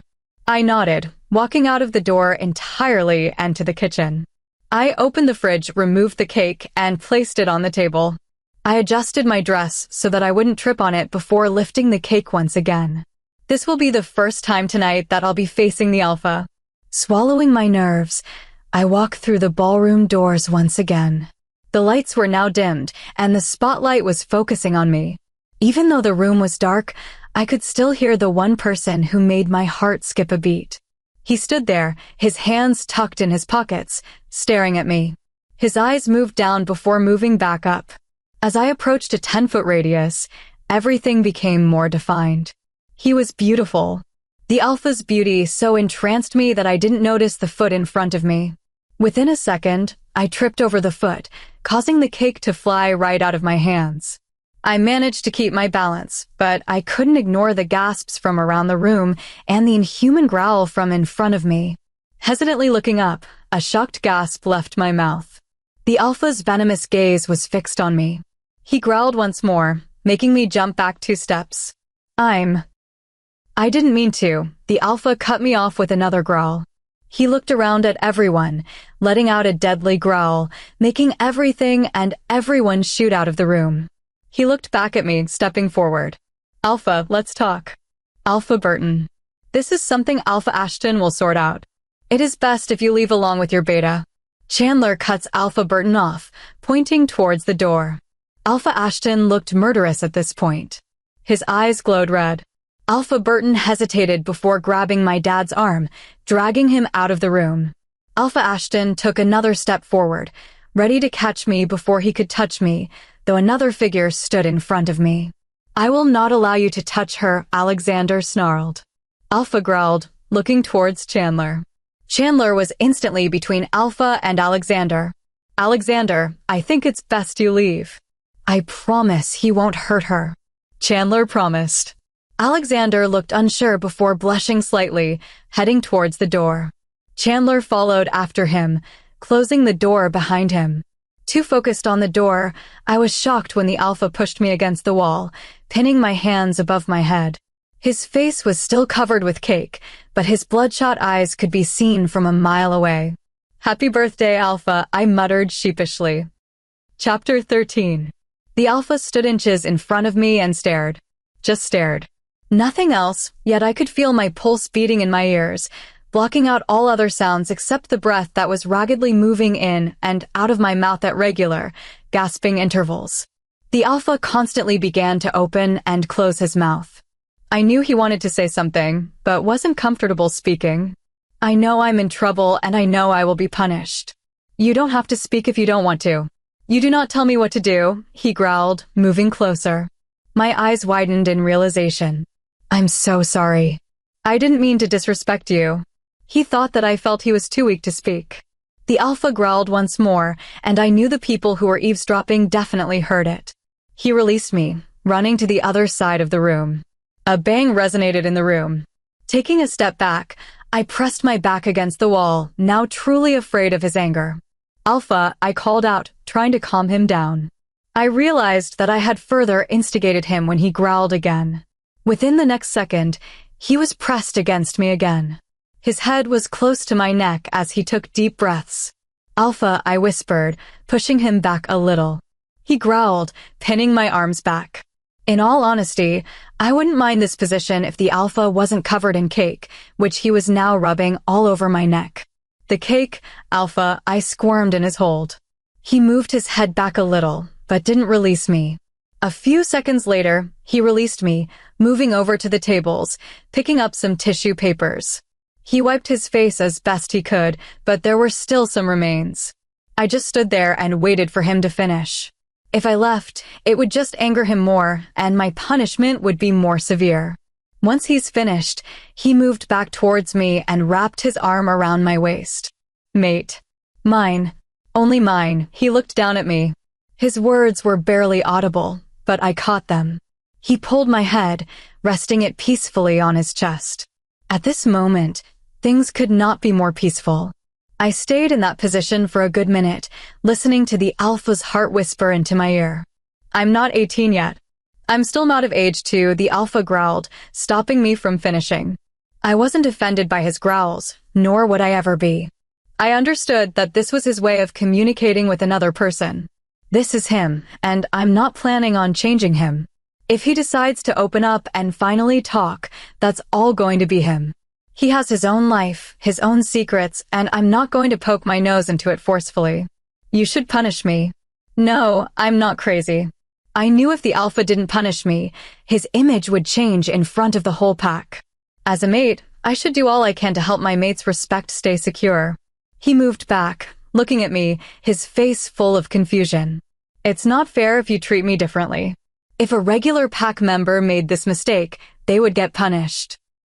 "According to them, I am also a regular pack member," I explained. He stared at me for a few seconds, and I saw respect light up in his eyes. Just as I was about to speak up again, there was a knock on the door. Alpha just continued to stare at me. The door slowly opened, and Britta made an appearance. She had a smile of accomplishment on her face. The Alpha growled at her. "Alpha," she bowed. "I have someone who wants to confess something." She walked back out the door before dragging another girl back in. I've definitely seen her around. I'm pretty sure she was one of Britta's associates. The girl was in hysterics, clutching a bloody nose as she stood in front of us. "Alpha." Gabriella purposely tripped Aliana over as she brought in the cake. "I'm sorry I broke one of the pack rules by abusing her, but it had to be done," Britta said, pointing at the girl. Gabriella was shaking violently, staring at the ground. Alpha let out an authoritative growl, sending Britta and Gabriella to their knees. I instantly followed their lead. If I had stayed standing, Gabriella would have gotten suspicious. Alpha gripped my arms before I hit the ground, pulling me back up on my feet. His eyes suddenly glazed over, and a second later, Chandler walks into the room, my dad, Alexander, and Alpha Burton in tow. "Gabriella, you will be punished for your act, no doubt. The only difference is that Aliana will pick your punishment," Chandler announced, making me choke on air. "What? Why me?" "I don't want to," I rambled. There wasn't a choice. I looked at Ashton. Even though Chandler was the one who spoke, I knew they were Alpha's words. Adric told me to do it. I swear, Gabriella cried. In that case, I let her off with a warning, I declared, ignoring her. Alpha Ashton growled at me. You said I decide, and that is my decision. Chandler turned to Alpha and waited for his approval. After getting a slight nod, he turned to Gabriella. You are being let off with a warning. I think you should thank Aliana. Thank you, she stuttered, getting to her feet before running out of the room. We all stood there awkwardly before Britta left the room, and everyone else followed. Alexander waits at the door with raised eyebrows. I'll be there in a bit, I answered his unasked question. He nodded before closing the door behind him. As soon as the door clicked, the Alpha had me in his arms. The moment was quiet, but comforting. With every touch and every kiss, our bond was growing stronger, making it harder to ignore. Once I turn 18, I promise, I murmured against his lips. He slowly nodded and captured my lips again. Right now, all I could wish for is for our bond to last and for it to grow into love. True love. Chapter 14. I'm not ready to be Luna. I know that. First of all, the pressure on me would have me on my knees, and secondly, who knows whether I would be accepted after my secret is out. I'm afraid. But what of? We are never afraid of what we think we are fearing. When people say they are afraid of the dark, they're actually afraid of what's in it. When they say they're afraid of heights, they're actually afraid of falling. When they say they're afraid of the people around them, they're actually afraid of getting rejected. When they say they're afraid of love, they're actually afraid of not being loved back. When they're afraid to let go, they're actually afraid to grasp the reality of the person leaving. And when they say they're afraid of trying again, they're actually afraid of getting hurt for the same reason. As for me, when I say I'm afraid of being Luna, I'm actually afraid of the harm I would bring my pack. I can't afford to hurt them. As their Luna, it is my job to protect them, not harm them. Last night, Alpha indirectly accepted me, but that doesn't mean we were all lovey-dovey. We were exactly the same as before. He wouldn't talk to me, and I didn't try to talk to him. You sure? You okay? Alexander asked once again. Alexander, I'm perfectly fine. I sighed. You don't seem okay. You've been very quiet since last night. Quiet Ollie is not normal Ollie. He opened the canteen door for me. Thank you, I walked through it before continuing the conversation. It's because I've been thinking about some stuff. I've always hung around Alexander, but never have I ever mentioned that I had a mate. It just never came to mind. It's about time I told him. Like? Listen, Ollie, I've been worried sick about you. It's my job to protect you, Alexander said as he grabbed a bottle of mineral water before heading to the counter. I know it is, and I'm sorry for worrying you. Listen, let's just go sit down and I'll explain, I suggested, nodding, leading me to an empty table. We didn't have a fixed table, we just took the nearest empty one. Explain, he demanded. I opened my bottle of water, taking a sip before talking. I've found my mate, I slowly whispered. Alexander choked on his drink. My eyes widened, and I jumped out of my seat, rubbing his back. Nearby people stared on. You okay? I sat back down. Alexander wiped the back of his hand over his mouth, glaring at me. When did you find him? You're not even 18 yet. He whispered back harshly. Well, I wasn't sure if he was my mate until a few days ago. I started to explain. I know, which is why the bond isn't as strong, but it's still there. I finished. Why didn't you tell me? He looked down at the table. I took his hands in mine. Because first off, it wasn't confirmed, and secondly, it completely slips my mind whenever I'm with you. I answered truthfully. He sighed, nodding. I'm happy for you. Now spill. Who is he? I need to have my special talk with him. He rolls his sleeves up playfully. I laugh. Well, that's the thing. It's the Alpha, I confessed. Alexander doesn't reply. You're the Alpha's mate? I just said that? Seems like I'm not going to be having my special talk after all. He rolls his sleeves back down. Damn you, Ollie. He says suddenly. What? I asked, surprised by his sudden outburst. Now I want a mate too. Idiot. Little pest, he says, continuing to call me names under his breath. I rolled my eyes, beginning to eat my sandwich. Soon, Alexander. You're turning 18 next week. I said, trying to lighten the mood. Whatever, he muttered. We just sat there in silence, which gave me the chance to drown, once again, in my thoughts. Could I protect the pack? From myself? Am I really that selfish? Hey, what's up? Alexander grabbed my hand. If I become Luna, I'll be a danger to the entire pack. Am I really selfish enough to do that to them? My powers may seem like a blessing to others, but in reality, they're a curse. What are you blabbing on about? Do you realize how lucky they are to have you as a Luna? You're the sweetest girl I know. You always put others before yourself, and you'll do anything to protect the ones you love. You'll be a perfect Luna, Alexander said, sincerity lacing his words. Alexander, firstly, I'm the only girl you know, and secondly, you're so sweet, I said, jumping out of my seat and into his arms. It didn't last long because we were cut short with a growl. Looking in that direction, there stood Alpha with Chandler by his side. His eyes were bloodshot red, fists clenched by his side. The entire canteen fell into a deadly hush. 2 seconds later, the Alpha walked back out the door. Chandler and Alexander stared at me. What? I asked childishly. Alexander rolls his eyes, pushing me towards the direction the Alpha left. I huffed before stomping out. Why do I have to walk into the dragon's den all the time? Finding him was easy because I just followed the sound of crashing. Walking into the classroom, all I saw was a room in disarray. The tables were all over the place, and the walls were decorated with holes. I gulped, looking around. The Alpha immediately turned around, his eyes zooming in on me. I backed away. He stepped closer. He had me against a wall. I placed my shaking hand on his chest, trying to calm him down. His muscles tensed, but soon relaxed. He bent down, relaxing his head in the crook of my neck. Why are you so angry? I asked. He growled. He didn't want to talk. Noted.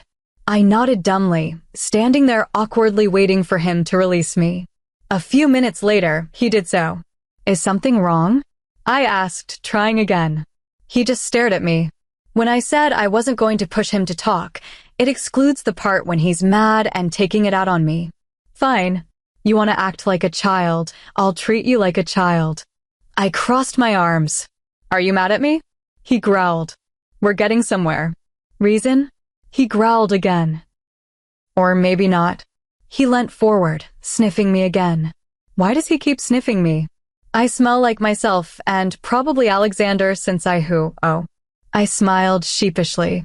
You have nothing to worry about. Nothing is going on between Alexander and I patted his chest. He growls. What is it with you and growling? Goddess, you growl a lot. I mumbled under my breath. Guess what he did next? He growled. He was sent with me to protect me. I will always be around him. He is also my best friend, which does mean I am super close to him, I explained. Don't you start. I stopped his growl midway. He continued to growl. I understand that being an alpha comes with being overly protective of your mate. But trust me, you have nothing to worry about. Alexander is super cute, I admit, Alpha growled, and I smiled. But he doesn't swing that way. He's gay. I've always known that Alexander was gay. He was proud of it and never hid it. When girls asked me for his number, I didn't bother telling them that he's gay because it's not like they're ever going to see him again. If they do, though, Alexander can happily say to his fans himself. The Alpha's expression changed from rage to relief. He nodded, backing away slowly until he was next to the door. His face went completely blank once again. Before he could leave, I stopped him. Alpha, I called out. He froze mid-step. It's Alexander's birthday next week. I was just wondering if you could organize something. Maybe call up all the packs and gather unmated males? Alexander really wants to find his mate. I asked, hopeful. Alexander deserved a mate. He's always saved himself for his mate, and whoever that is pretty darn lucky to have him. As long as you don't use the cake as a weapon, he said, and then he left. I stood there, shocked. The Alpha just said something longer than a word, and he tried to be funny. Well, would you look at that, 2 surprises in one day. What a fun day. Chapter 15. It's been a week since I've been planning Alexander's birthday. Alexander never really liked attention, which is why I just organized a small get-together in a secluded area in the forest. Britta had taken the role of decorating, so I let her do her thing. There were only a few of us attending. Britta, a few other friends, and I maid. That's all. Alexander. Hurry up, I yelled from the door.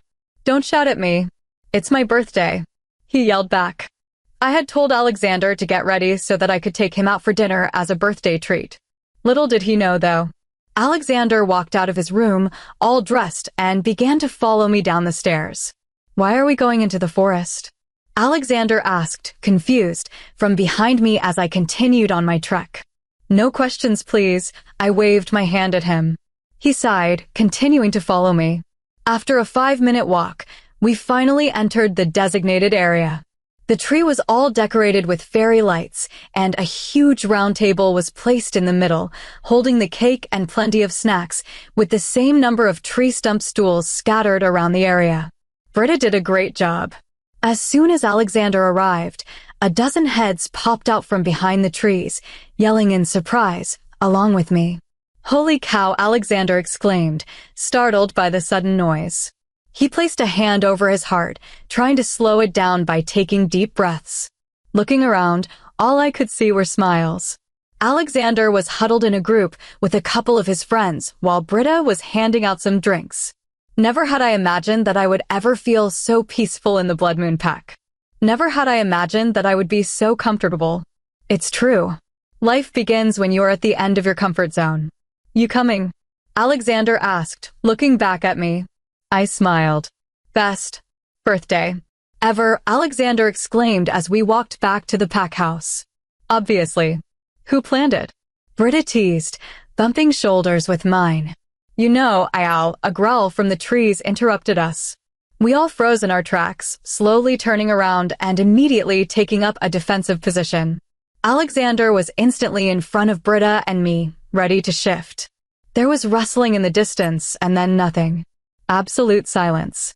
Staying where I was, I inhaled the scents surrounding the area, trying to figure out if the danger was still around. It's gone, I whispered to Alexander. He nodded, took my hand, and walked towards the area. Where are you going? Britta asked, following us, her hand firmly gripping my shirt. We need to figure out who it was. If they were rogues, how the hell did they get in here? Alexander explained, giving me a look. I knew what he wanted to see. He wanted to make sure I wasn't in any danger. He was scared that I had been found. Stay here. Alexander pushed me back into Britta. He slowly walked towards the bushes, quickly making them apart. He let out a sigh of relief when he didn't find anything. After a few seconds, he took a long sniff before freezing. Blood is all he said before running into the bushes. I followed behind with Britta on my heels. Alexander was standing, looking at the ground, fists clenched by his side.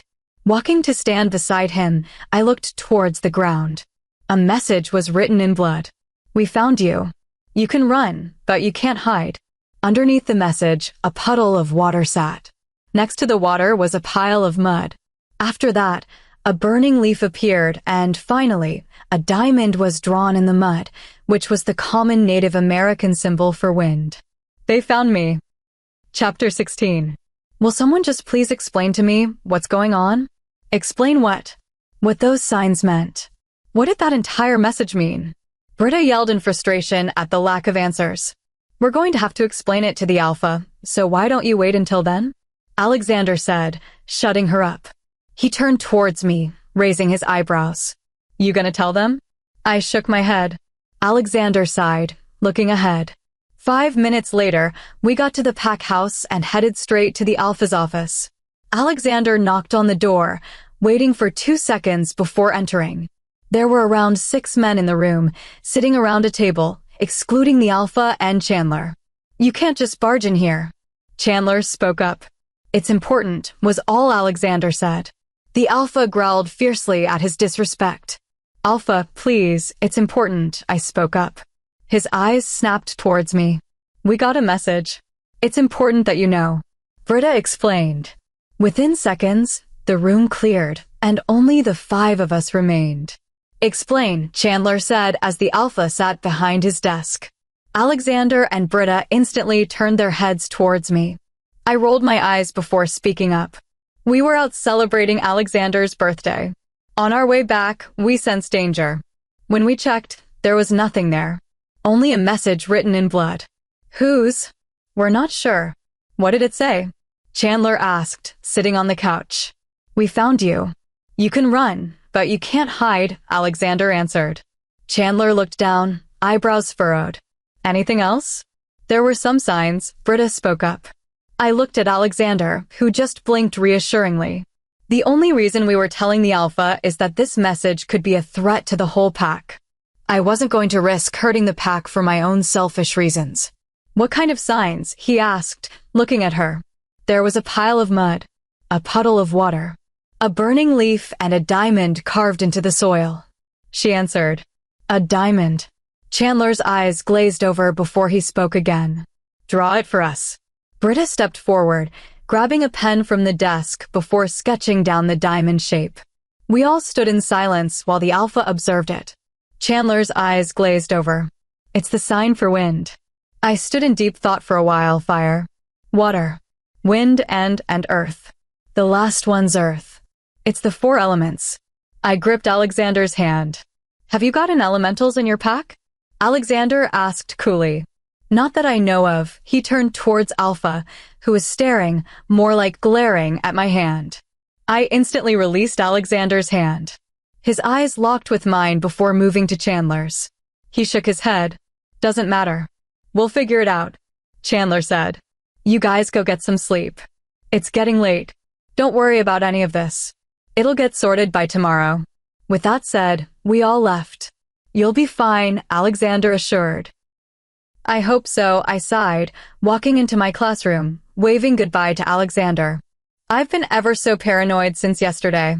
I feel like the smallest of things will expose me. I sat down at my usual seat and prepared for the lesson. After what felt like forever, the lesson finally finished and lunch approached. I met Alexander outside his classroom before we made our way to the canteen. We stuck out like sore thumbs in the corridors packed with little year 7s and 8s in their professional uniforms. I feel like something bad is going to happen, I admitted to Alexander. Why? I don't know, I just have this gut feeling. I sat down at a free table, not feeling hungry. Alexander followed. Everything will be fine. Trust me, Alexander smiled. I responded with one of my own. Hey girls, Britta said as she sat next to us, placing her tray on the table. I'm not a girl, Alexander pointed out factually. Sure, Alexander frowned.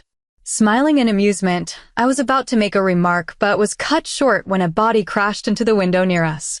What the? Alexander was cut off by another crash. Following the growing crowd, we headed over to where the commotion was happening near the main entrance. Step forward, and I'll snap her neck, a rough-looking man held onto a girl no older than 12. Her face was tear-stained as she whimpered in his arms. Please let her go, a girl around my age begged. She looked very similar to the captive girl.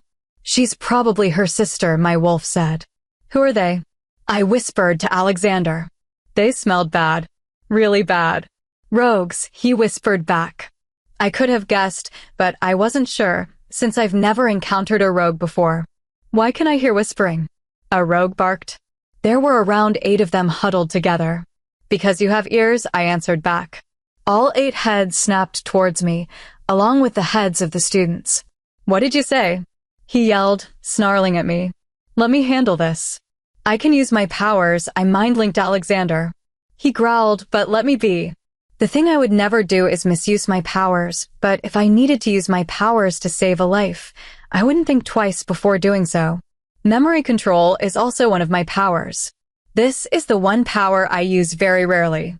I could have easily used it when Chandler and the Alpha spoke of the elementals, but I didn't. The only reason I considered using memory control was that I was in a public place. The news of me being an elemental would spread like wildfire, and God knows how many people will find out. Chances are, people who are not from the Blood Moon Pack will also find out, rather quickly. I know this secret is bound to come out one day, but when it does, I want it to be in a private setting where I can explain it to everyone without any outsiders finding out. I stepped out of the circle that had formed in front of the rogue. Let the kid go, I growled. Or what? He laughed in my face. You gonna hurt me? Don't test me. From the corner of my eye, I saw Chandler and the Alpha run towards us. Stop. The rogue screamed, looking at the Alpha. I swear I'll kill her. The Alpha continued. Stop, I asked, lifting my hand. He growled. Please. He stopped. You too. Move back. He said, looking at me. Or what? I mocked. He lifted his arm to attack, but stopped midway. What the hell? He tried to move his arm, which was out above his head, but couldn't. Despite several futile attempts, he failed. After a while, instead of trying to attack me, he began to try to pull his arm back to himself again. I let my powers free and his arm flew back, whacking him straight in the face. How did you? He looked dumbfounded, just like everyone else. The 7 other rogues moved forward but ultimately met the same fate. Let us go, they screamed, trying to break free. How about you let the kid go first? I compromised. I'll let her go if you let us leave the territory, I nodded. He pushed the girl towards me, and she fell straight into my arms. Alpha, I addressed, motioning for him to step forward. What? No. You said we would be let out of the territory. The rogue accused. Yes, I did, I agreed. But I never said in one piece. I shrugged, and I swear I saw the Alpha's lip quirk upwards, ever so slightly. I took a step back, letting my powers loose, allowing the rogues to move again. Before they could run away, they were surrounded. After a fight that was easily and victoriously won by the Blood Moon Pack, the bodies of the rogues were dumped in a pile. Everyone's eyes snapped towards me. What the hell was that? Chandler snapped. I'll explain. Alexander, come with me. I took Alexander's hand and stood in front of the crowd. I'll explain, but I need you all to look at me, and they did. They froze. Literally. I am so sorry. With that, I erased their memory of the previous event. Chapter 17. What now? I don't know, I sighed, sitting down against a wall. Let's just go with it. Alexander grabbed my arm, pulling me up. The spell would wear off in a few seconds, and everyone would be clueless. Soon enough, everyone began to regain their senses as they looked around, confused. We mimicked them. Everybody, calm down. Chandler yelled, getting everyone to quieten down. Please take a seat. Rogues, a pack member shouted, pointing to the stash of bodies. We decided not to hide the bodies, as the pack needed to know about the rogue attack to discover the reason behind it. We gasped along with the rest of the pack. Please stay calm. We will get to the bottom of this.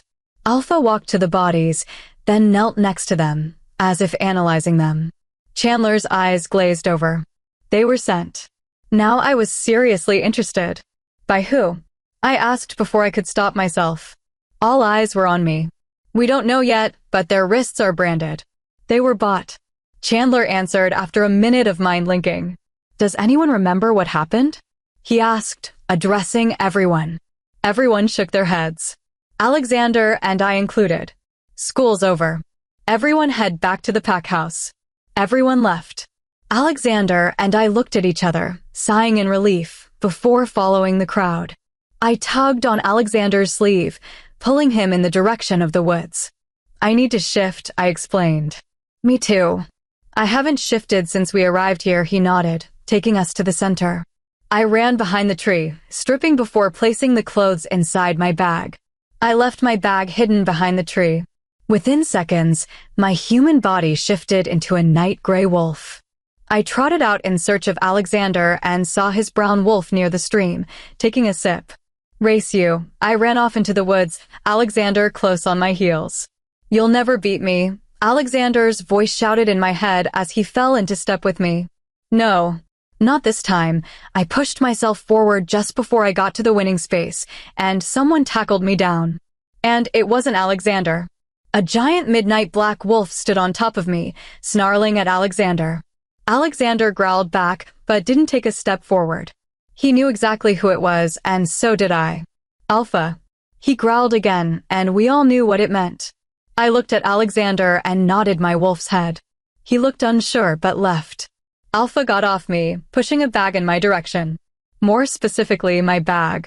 He brought it along with him. I got up, shaking the mud off my back before heading behind a nearby tree, bag in my mouth. I shifted, dressed, exited. Alpha stood there with only a pair of knee-length combat cargo shorts. His 8-pack was on full view, and I couldn't help but stare. I swallowed, meeting his gaze. "Is there a problem, Alf?" he growled. I looked at him, confused, before speaking up again. "Did I do something wrong, Alf?" he growled, stopping me again. I understood. "You don't want me to call you Alpha?" He nodded his head ever so slightly. I smiled, looking at him. "Is there a problem, Ashton?" A low rumble emitted from his chest. It was everything but angry. In 3 enormous strides, he was in front of me. I backed up. "What was that?" His voice was low, rough, and husky. I hardly ever hear him speak, but when he does. "Damn. What was what?" I asked, confused. He backed me into a tree, pinning both my hands above my head. He was angry. I had seen Ashton angry before, but never when it was directed at me. He stood there, trying to speak before actually saying anything. I knew this was hard for him, and I knew there was a reason behind it. He had never spoken, yet here he was. "You know what?" He growled. He slapped his fist against the tree, and it shook. Leaves fell around us from the branches, and I swear I saw an apple or two. I really don't," I whispered. "You know that feeling you get, where you feel your heart drop to your stomach? Have you ever been yelled at by someone who you thought would never yell at you? But when they do, you want to cry. Not because you're weak or hurt, but just because it was so unexpected. That's me right now. I want to cry, but not in front of him. Whatever you did not work on me," he gritted. Now I was sweating. My magic didn't work on him. "Why?" "I'm your mate." "It would never work on me," he answered my unasked question. It made sense. We were both equal. It was so obvious, yet I was utterly oblivious. "I didn't intend any harm," I justified. He looked down at me for a second before releasing me. He turned around, showing off his muscular back. I clutched my wrist, bringing it up to my chest. Red imprints decorated it like a bracelet as a stinging sensation took place. He didn't mean it. I know that. While I was blowing on my wrist to calm the sting, they were taken into the warm hands of another pair. Ashton stood in front of me, bringing my wrists up to his mouth, placing little butterfly kisses across them. Sparks ran up my arms and down my spine. If it felt like this when the bond wasn't as strong as it should be, since I'm not 18, what will it be after I'm 18? "I'm sorry," he whispered against them. At this moment, I knew that this was not the Ashton the world knew. The world saw the cruel, dominating, vicious alpha who had no heart. Yet, in front of me, was the man who would do anything to protect his pack. A man who would risk his life for them. A man who worried about the little things. "How about we go back, and I explain everything?" I suggested. He nodded, wrapping an arm around my waist, leading us to the pack house. Chapter 18. I looked around the room once again, taking in the familiar faces. Ashton, Chandler, and Britta all stood in front of me while Alexander stood by my side. Chandler and Britt had no idea why they were standing here. Ashton didn't look anywhere except at me. "What's going on?" Chandler asked. "I need to confess to something. In the little time that I've known these guys, they gained my trust pretty quickly. It's just something about them. They seem like family. I knew if I told them the truth, they would protect me rather than sell me off." "To what?" Britta asked. She walked over to the couch and sat down. Chandler soon followed. I rubbed my sweaty palm over my jeans as I did a couple of breathing exercises. No one, and I mean no one, knew my secret except Alexander, Alpha Burton, and Dad. "Something has to do with the incident on the school grounds." I looked down. Chandler made a choking sound. "Don't tell me you sent the rogues," he exclaimed. "What?" "No," I yelled back, insulted. I let it go. "About what happened to the people present." Alexander's hand slowly crept in between mine. A low growl was heard from the corner of the room, and then nothing. I may have erased their memories, I sheepishly shrugged, looking at them. They both did a double take. There was no reaction from Ashton. "How the hell did you manage to do that?" Britta asked with her mouth hanging open. I sighed, grabbing a chair from Ashton's desk before going to sit in front of them. Alexander stood by my side. I have powers. Powers that the moon goddess only bestows on one. I am the keeper of all 4 elements. Fire, water, earth, air. I have them all. Additionally, I have the capability of moving objects without the lift of a finger, hypnotizing, mind control, and memory erasing, along with many more. I explained. They both continued gaping. I sat still for a few seconds before fearfully turning towards Ashton, scared to see his reaction. He just stood there, staring at me intently. Are you the first wolf to have these powers? Chandler asked after a minute of utter silence. Alexander immediately squeezed my shoulder. This was the hardest part. No, I whispered, suddenly losing all my energy. I looked up at Alexander, who gave me a reassuring smile with a slight nod. I swallowed. My mum was the first person. That is before she died. I started. Chandler and Britta stared at me, waiting for me to explain further. My mum was a sore subject for me. What was she like? Your mum, I mean, Britta asked nervously. She was my best friend. My spirit. My influence toward success. There will never be a replacement for her. She was the best and will always remain the best. She was a woman like no other. She gave birth to me, matured me, taught me, dressed me, fought for me, held me, shouted at me, kissed me, but most importantly loved me unconditionally.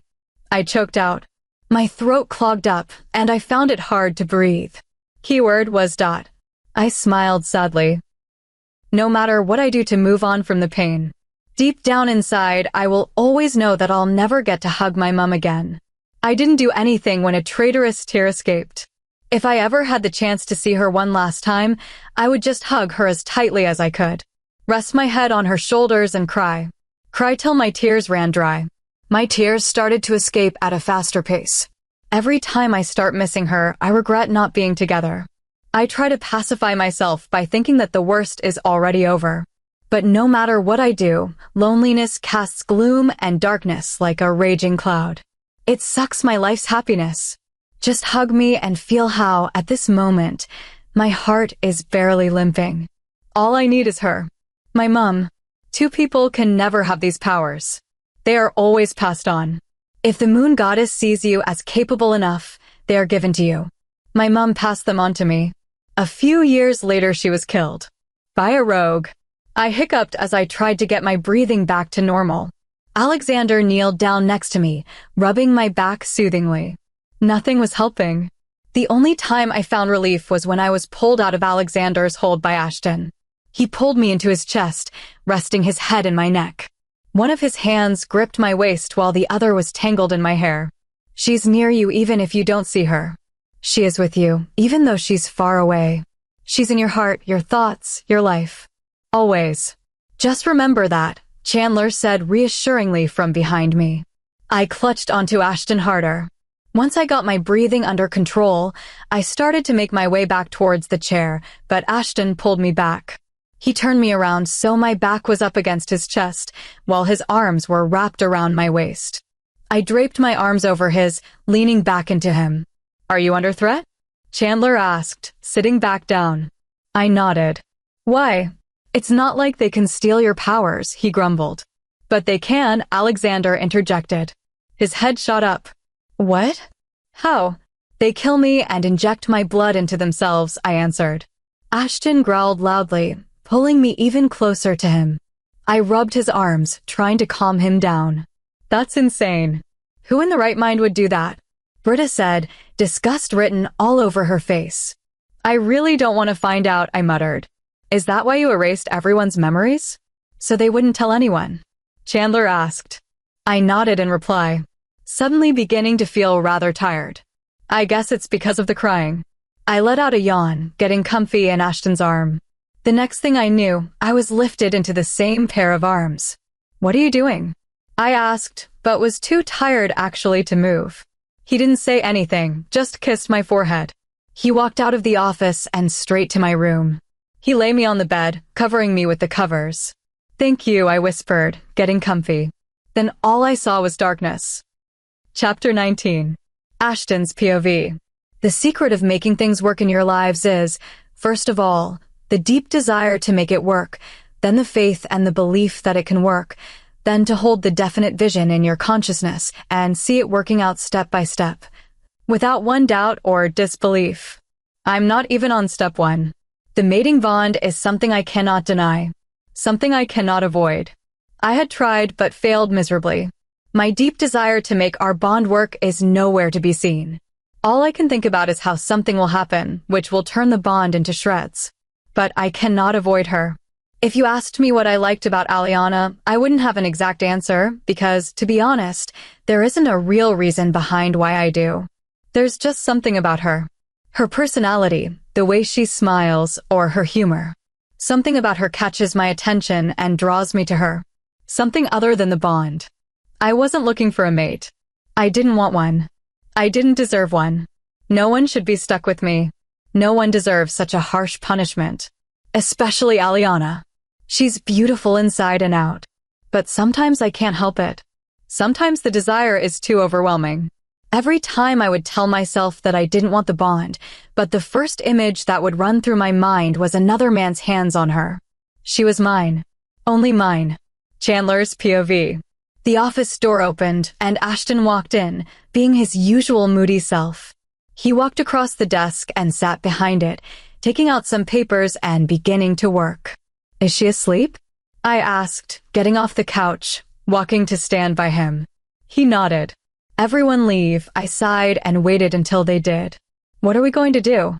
I peered over his shoulder, checking out the markings he was placing on the pack's territorial map. What's this? I walked around the desk so I was sitting in front of him. Precautions. What are you going to do about Aliana? I hesitated slightly, wary of his reaction. He looked at me but didn't say a word. He looked back down. You cannot ignore what just happened, Alpha. I tried not to raise my voice, understanding the consequences it would lead to. Like I said before, I may be his best friend, brother even, but that didn't mean the pack rules were any different to me. I was a pack member just like the rest, therefore I acted like the rest. I'm going to protect her. Of course you are, but how?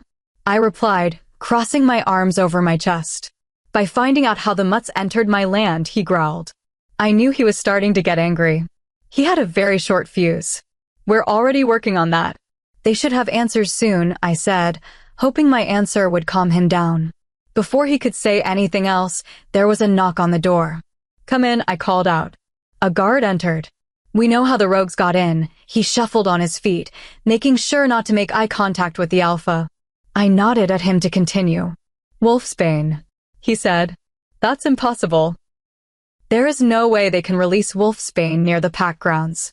We have ghost orchids planted everywhere. Wolfsbane can never work around those. Yes, Beta, but it wasn't released into the air, he replied. The food, Ashton's voice echoed in my head. Now it made sense. But how? That was the real question.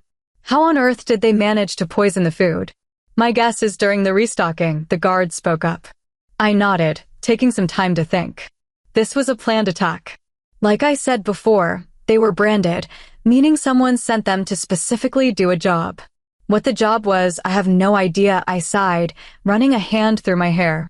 You can leave, I told the guard who stood by the door awkwardly. He rushed out of the room. No one dares to lift a finger against this pack. So who is the moron who thinks he can attack and get away with it? I scoffed. The attack wasn't against the pack. Ashton said. Ashton's speaking was a rare occurrence, but since Aliana's arrival, he's begun to speak more. Now and then, Ashton would talk to me, but mainly through the mind link. Ashton has never spoken to the pack. Not even once. I hold all his speeches and talks. Alpha, they clearly attacked us, I stressed. To get Aliana, he growled. Oh. We sat in silence for the next few minutes while Ashton tried to calm himself down. I'm going to the gym, he said, getting out of the chair, heading for the door. Chapter 20. The sunlight peeking through the curtains bathed my skin as I lay on my side, forcing me to open my eyes. I tried closing them again. What had happened yesterday was something I didn't want to deal with today. Thoughts bit at my brain, forbidding me to go back to sleep. I looked around me. I felt guilty for running away from home. I just had to be selfish and put this entire pack in danger. I knew if I sat here any longer, I would kill myself with my overthinking, so I decided to go for a run instead. I got out of bed and headed straight for the shower, changing into some black mesh yoga pants and a mesh workout top. Since I was planning on going to the gym afterwards, I ran out of the pack house. I continued running for what seemed like longer than I was supposed to. I ran behind the tree, shifting back into my human form before dressing.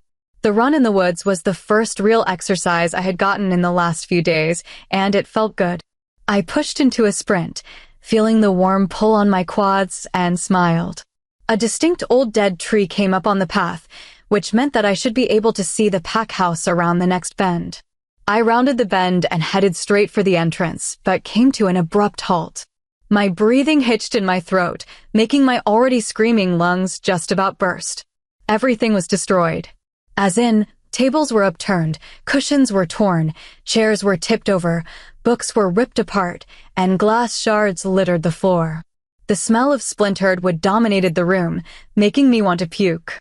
No one was in sight, but I could hear a low growl coming from somewhere. Were we attacked? What happened? My brain had shut down. I was clammy, and there was a glisten of a cold sweat. My eyes were wide as if someone was about to deliver a fatal blow. Yet what I saw, no one else could see. Trapped in my own psychosis, a living nightmare, one tailor-made by my own brain to play with my deepest fears. My watery eyes enlarged, and the hairs on the nape of my neck bristled. A gaggle of goosebumps laminated my frigid, naked skin. Slowly and deliberately, the door handle turned. I tried to scream, but the inside of my mouth lacked moisture, and a croak was all that was issued from my throat. "Please, don't kill her," I managed to whisper as the door fully opened. Within seconds, arms were wrapped around me. I breathed in and out, but air wouldn't enter my lungs. Starved for air, my heart raced at a tremendous speed, and my lungs shallowly rose and fell in time. I stood there for what felt like an eternity, but was actually only 5 minutes. Satisfaction with security was nothing but a distant memory, and an invisible force crushed me from every possible direction. Each second submerged in fear made a permanent mark on my heart, and a vivid imagination made me wonder whether it was just my mind playing tricks or reality. Where were you? Jumping out of my shock, I pushed the body back, only to see Ashton growling down at me. Looking down, I tried to gain back control over my breathing. Feeling a sudden wave of dizziness, I grabbed onto the first available thing. I grabbed onto the side table, unaware that the glass had shattered upon it. An arm wrapped around my waist and lifted me up and above the ground. "We need to call her dad. I know what's going on." I heard Alexander yell from a distance. "Do whatever it takes," Chandler yelled, and then I fell into a pit of darkness. I blinked back at thunderstorms swarming in my mind, the disjointed haze receding to the point where I could make sense of the world around me again. I lifted my hand to my head, wincing slightly. My head was throbbing painfully, and I touched my temple gently. I breathed in slowly and heavily, taking in the scene. Me here, lying on a bed that wasn't my own. Chandler, Alexander, Britta, and Ashton were all surrounding me. And so was my dad. I called out, sitting up. "Oh, thank God you're awake." He jumped forward, hugging me. Alexander came down to sit beside me, looking at me with concern. "You okay? No nightmare, right?" I shook my head. Surprisingly, I didn't have a nightmare. "Thank God," he breathed. "I'm fine," I whispered. I felt stupid. I felt embarrassed for fainting. I scratched the back of my neck, wanting to disappear, but realized my hand was covered in a bandage. Suddenly, my dad got up and Ashton took his place. He looked at Chandler and everyone left. "I'm sorry," he cupped my cheek, leaning forward to rest his forehead against mine. "For what?" I melted into his hand. "For scaring you." "I didn't, Maya." "Don't be." "You didn't do anything wrong," I answered immediately, moving back. "Your dad told me," he continued, ignoring me, "about what happened. And why you were so scared." I sighed, falling back into the bed. When I saw the destroyed room, the memories came rushing back. That was how I found the room when my mom was killed. I didn't mean to faint or to be so scared, but I couldn't help it. It was so sudden. After the incident, I would walk up screaming every night due to nightmares. I fought them for 3 years. That's why Alexander was scared I was going to get nightmares again. It's funny how Ashton knows everything about me, yet I don't know a single thing. But I wasn't going to push him. He can tell me when he wants to. Why was the room like that anyway? I asked to change the subject. I was angry was all he said. Now everything made sense. I felt it, I confessed. He looked at me curiously. I felt a burning sensation inside me a while ago. I didn't know what it was. Now I realize it was your anger. Feeling his anger despite not bearing his mark just showed the intensity of his anger. Why were you so angry anyway? I raised my hand, massaging my head, trying to get rid of some of the pain. Ashton noticed this and pulled me into his lap, gently rubbing my head. I smiled, resting my head on his chest. Because I thought they took you, he growled, pulling me closer. Ashton is covered in spikes, but underneath, he is the most loving and caring person I have ever met. While to others he might seem abrasive or easily angered, to me, he always made it clear how much I meant to him and that I was his one and only. There is nothing that made me more comfortable and happy than knowing I can always go to him in my times of need and doubt. I lifted my head off his chest, looked him in the eyes, and said, "Marcus me." Ashton's Adam's apple bobbed. "You're not 18, he choked. "I will be in a week. And anyway, the age 18 just confirms the bond. Right now, I don't need any confirmation. You are my mate. I know that. You know that. What difference will a week make?" I stressed. He looked at me for a second before pushing me onto the bed and then climbing on top of me. He grabbed my arms, pinning them above my head before burying his head in my neck.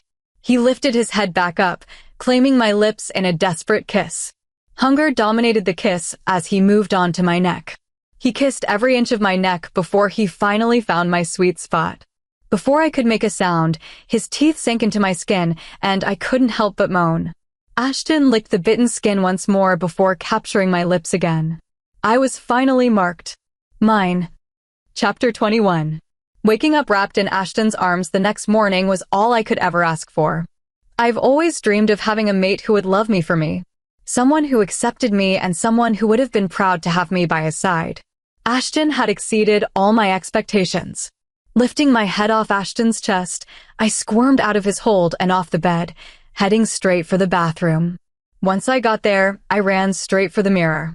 I brushed my hair off my shoulder and tilted my neck, so I got a full view of the mark I had worn.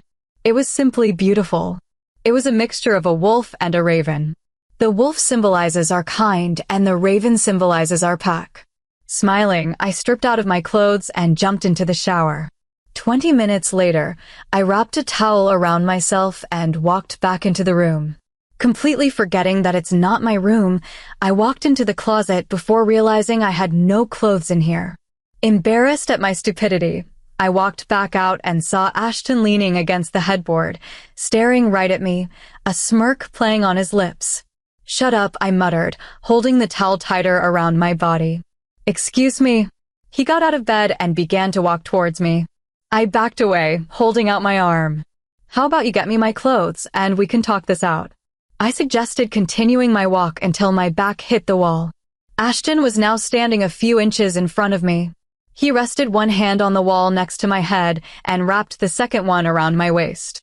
I squealed, holding up my towel, which was beginning to fall. "I have a better idea," he leaned down, nipping at my mark. Holding back a moan, I pushed him away. "Stop it. I need to get dressed. I have school."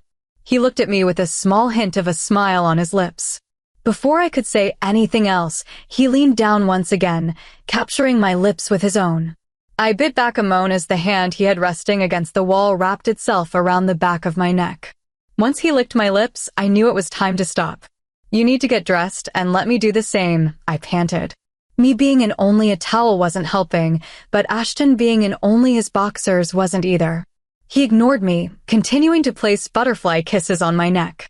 "Ashton," I stressed. He stopped, looking up at me, his eyes the darkest of colors. "Say it again," he growled. I swallowed, too distracted by the desire swimming in his eyes. "Say it," he repeated, squeezing my waist.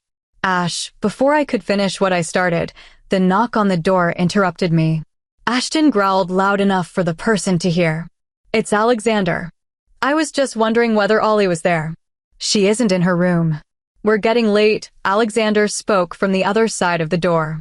Ashton let go of me, sitting down on the bed. I'm here. Why don't you go, and I'll come a little later? I replied. Alexander agreed, heading off. Without a word, Ashton got up and headed out the door. I didn't know whether I was okay for him to be walking around with only his boxers on. I sighed, walking back into the closet. If I couldn't get my own clothes, it didn't mean I couldn't wear Ashton's. I found a black V-neck and threw it on. Ashton, being much taller than I, meant it was long on me. It stopped around mid-thigh. Before I got to the trousers, Ashton walked back into the room with some clothes. More specifically, my clothes. He threw them at me before realizing I was wearing his shirt. Give me back the shirt, he said, staring at me. I looked down at the shirt I was wearing. Well, you need to turn around so I can take it off, I said, somewhat hurt. Not that shirt. The one in your hand. I'm not letting you take my shirt off, he said, snatching my shirt out of my hand. I laughed at his actions, dressing in the white jeans he got me. I tucked the shirt into the jeans before heading out. You just make it harder for me to let you leave, he admitted. I smiled to myself, turning around. I grabbed the back of Ashton's head, bringing his lips down to mine. Before he could respond, I backed off, moving to his ear. Get dressed, I whispered before leaving.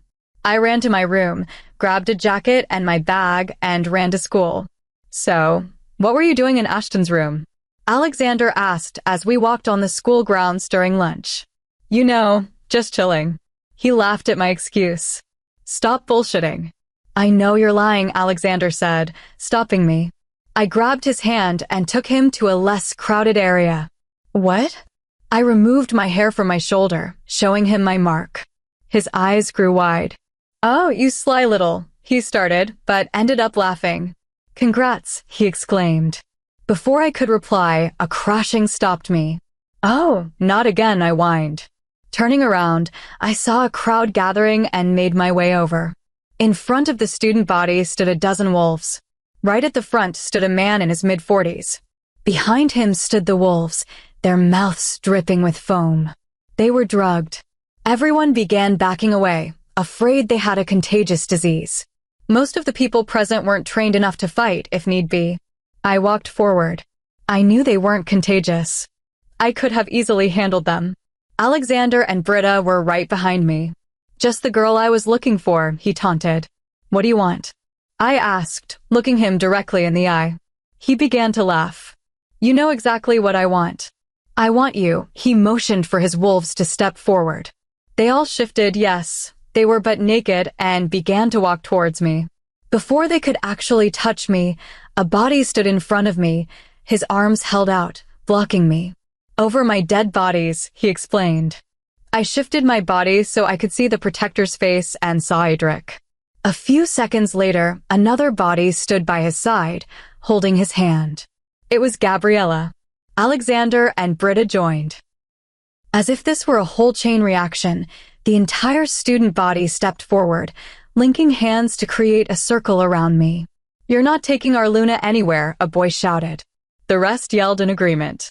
They knew? I looked at Britta, who explained. Your scent changed. It's mixed with the alphas. Now I understand. Alexander couldn't recognize the change because he wasn't from this pack. You asked for it. Before he could continue the attack, a ground-shaking growl stopped him. Noticing everyone bowed their heads, I knew it was Ashton. A sudden heat passed through my body, making me want to scream. It was his anger. Clutching my stomach, I knelt to the ground, hoping it'd go away. Standing back up, I pushed my way out of the circle, running to Ashton. I grabbed hold of him, hoping my touch would calm him down so the burning could ease. It did, but only slightly. Chandler stood by his side, with dozens and dozens of warriors behind them. Well, we meet again, the man from earlier laughed. Everyone backed away, giving the warriors and the alpha space to step forward. Ashton wrapped an arm around my waist, pulling me closer to him. Her being your mate just makes this so much more fun, he smirked. Chandler growled, stepping forward. Before we could actually attack, the group ran off, but not without the man yelling, "We'll be back," when the groups are even, over his shoulder. Ashton was shaking with anger as he held on to me. Pulling me in front of him, he buried his head in my shoulder. I didn't say anything, knowing he's trying to calm himself down. "School's over. Everyone go home," Chandler yelled. This was the first time I had ever seen Chandler this angry. How the hell do they manage to get on our land every single time? He continued to yell, pulling at his hair. "A mole," Britta says, squeezing Chandler's shoulder. Ashton finally looked back up at her. "It makes sense. Only an inside person can help them get onto your land without anyone finding out. There's no way they can get here by themselves. Your security is far too tight," Alexander piped in. "How the hell do we find out who that is?" Chandler growls. His anger was growing by the second. "We can't. For now, I have a different plan," I said, looking at Ashton. He looked at me for a second before nodding. Before jumping into my plan, I dismissed all the warriors, so only the immediate people were left. Now all that was left to do was to put the plan into action. Chapter 22. Please don't go. "I can't stay, Ollie, you know that. I have a pack to go back to. I have a responsibility." Dad hugged me. Before executing the plan, we had to ensure that anyone who wasn't a pack member was informed. We were all standing outside the pack house, waiting for my dad to make his decision. "Dad, there's something wrong. Please stay. I have a bad feeling about you leaving." "Something's going to happen," I begged. Ever since my dad informed me about his departure, something just whispered to me. Something bad was about to happen. "Please, Dad." My vision became blurry. I held on to my dad's hands, pulling him back. Ashton, Alexander, Chandler, and Britta just looked on. "I'm sorry," he said, kissing my forehead, getting into the car along with his driver. He drove off. Unable to help myself, I fell to the floor on my knees. Something was wrong. My dad was the only family I had left. I couldn't lose him. Before I could do anything, I felt a hand stroke my hair. "Dad." I jumped up and straight into his arms. He wrapped his arms around me, pulling me closer. "Please don't go," I cried. My dad pulled back. "I trust you," he whispered. Looking around, I saw the car wasn't here. "The car?" I asked, voicing my thoughts. "I told the driver to go back," he answered. I nodded, kissing his cheek. He smiled, walking back into the pack house. I smiled a little to myself, turning around to face the others. Ashton stood there, slightly opening his arms. With my smile turning wider, I ran into his arms. He wrapped his arms around my waist, lifting me off the ground, tucking his face into my neck. "Awi, isn't this cute? It's not like we're threatened with an attack or anything." "Nope, we have all the time in the world," Chandler exclaimed sarcastically. I moved out of Ashton's arms, but he still placed one arm around my waist. "Shall we?" I asked, addressing everyone. They knew what I was on about. They all nodded, and soon we were on our way. "Are you sure this will not harm you?" Ashton mind-linked me. "You sure you're going to be okay?" Alexander asked not even a second later. "Doing this will take up a lot of energy of mine. I have never done anything even remotely close to this. But I do know it is not life-threatening. Nothing will happen to me. Just leave me a little weak, that's all." I explained to everyone. They looked unsure, but nodded anyway. Ashton just stood there. "Stand back," I ordered, stepping forward. Before I could place one foot down, I was pulled back, and a pair of lips assaulted mine. I wrapped my hand around Ashton's neck, pulling him closer. He pulled back, resting his forehead against mine. When I looked at him, raising my eyebrows, he just shrugged. Smiling, I turned back around to face the pack territory line. "Now remember. Close your eyes and do not interrupt the process," I reminded. They nodded. "Also, if I fall, catch me," I added after a while. They all took another step back and rolled my shoulders. I am a wolf. It's my nature to be kind, gentle, and loving, but know this. When it comes to the matter of protecting my friends, family, and heart, you shouldn't trifle with me because I'm also the most powerful and relentless creature you will ever know. Chandler's POV. Aliana rolled her shoulders before lifting her hands in front of her. At first, she stood there for a minute, completely motionless. But then there was a spark. Taking that as a lead, we all closed our eyes. At the time, I had to turn my head away, as I still felt the light flash through my eyelids. A second later, I opened my eyes to see Aliana's arms shaking furiously. She suddenly started swaying, and Ashton, being the kind of person he was instantly by her side, an arm wrapped securely around her waist. He lifted her off her feet and walked back towards the pack house. Alexander and Britta followed. I stayed back assessing the area. I walked forward to where Aliana was standing. Lifting my hand in front of me, all I felt was a barrier. Grateful for having Aliana as my Luna, I walked back to the pack house to check on her. Walking into Ashton's room, I headed straight for him. Aliana was still unconscious. "We need to inform the pack," I informed. Ashton looked up at me before nodding. He moved forward, pecking her forehead before leaving. "They will inform me as soon as she wakes up," he echoed in my head. I conveyed the message to Alexander and Britta before I followed Ashton. I had already called for a meeting, so the entire pack was lined up on the field, talking in hushed whispers. As soon as Ashton made an appearance, everyone shut up, unconsciously taking a step back, heads facing the ground. The Alpha and I apologize for any inconveniences caused by holding such a sudden meeting. No one dared to look up. The only reason this meeting is being held is to inform you of the current situation of the pack. I spoke up again. This was normal. Ashton had never spoken in front of the pack. Ever. He hardly ever talks to me. Yet, since Aliana's arrival, he has begun to express himself more through his voice rather than mind link. "Do not inform them of the mole," Ashton ordered. Keeping that in mind, I spoke up once again. "As you may know, we have been attacked recently, not once but twice." I paused. "But we have come up with a solution. As you may already know that Alpha has found his mate. Our Luna." I waited for a reaction. Not a sound. They were too afraid to speak in front of Ashton. He just had that effect. Aliana had permitted us to inform the pack of her powers if it meant they would be safe. She was the perfect Luna. Our Luna is an elemental. This time, there were gasps. Not just an elemental, but the rarest of them all. She is the single wolf who has the powers of all the elementals. Air, earth, fire, and water, along with many other powers. Muttering was all that was heard. Ashton growled. "Silence. One such power is creating walls. They're more like shields." Using her power, she has created a wall around our pack territory, protecting the pack from any invaders. Before I could say anything else, another voice interrupted me. "The enemies know that the goddess has an amazing plan for us. That's why they always try to wipe us out. But you have to fight. The goddess is planning something extraordinary for you, or the devil wouldn't be fighting us this hard. You are going to win."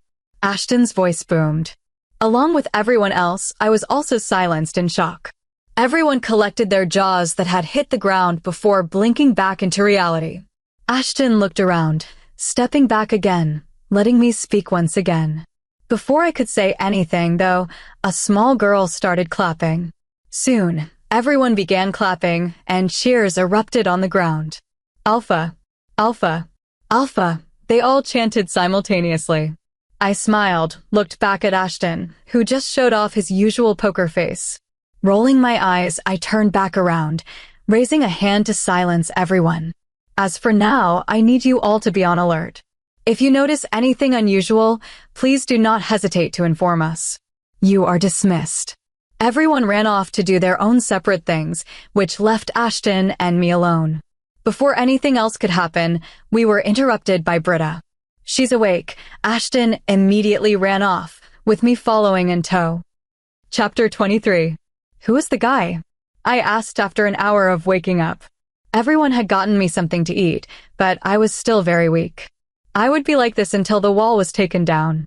I immediately turned to Ashton, who had given off no physical reaction. He obviously knew him. "Alpha. She deserves to know. She's your mate." Chandler spoke up. Ashton growled at him, and he immediately looked down. "Sorry, Alpha. He left the room, motioning for everyone else to follow him. I sat there in silence, waiting for Ashton to make the next move. He got up and moved to sit next to me, resting his back against the headboard. "He was my uncle," he whispered. He turned my body so I could face him. "My father's brother," he clenched his fists.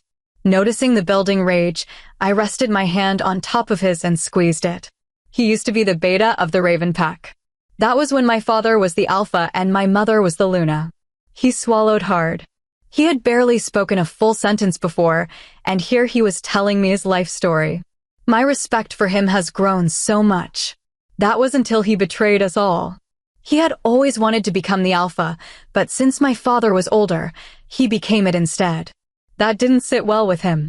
He wrapped his hand around mine, playing with my fingers. When I was 12, my parents had decided to take my sister and I on a holiday. That was the biggest mistake they could have ever made. His eyes turned red, and his breathing turned heavy. He had a sister? We were stopped on our journey by some rogues. Even though my father was the alpha, we were still outnumbered, and his priority was his family. We were all tied and injected with wolfsbane. Next thing I know, I was in a room with my parents and my sister.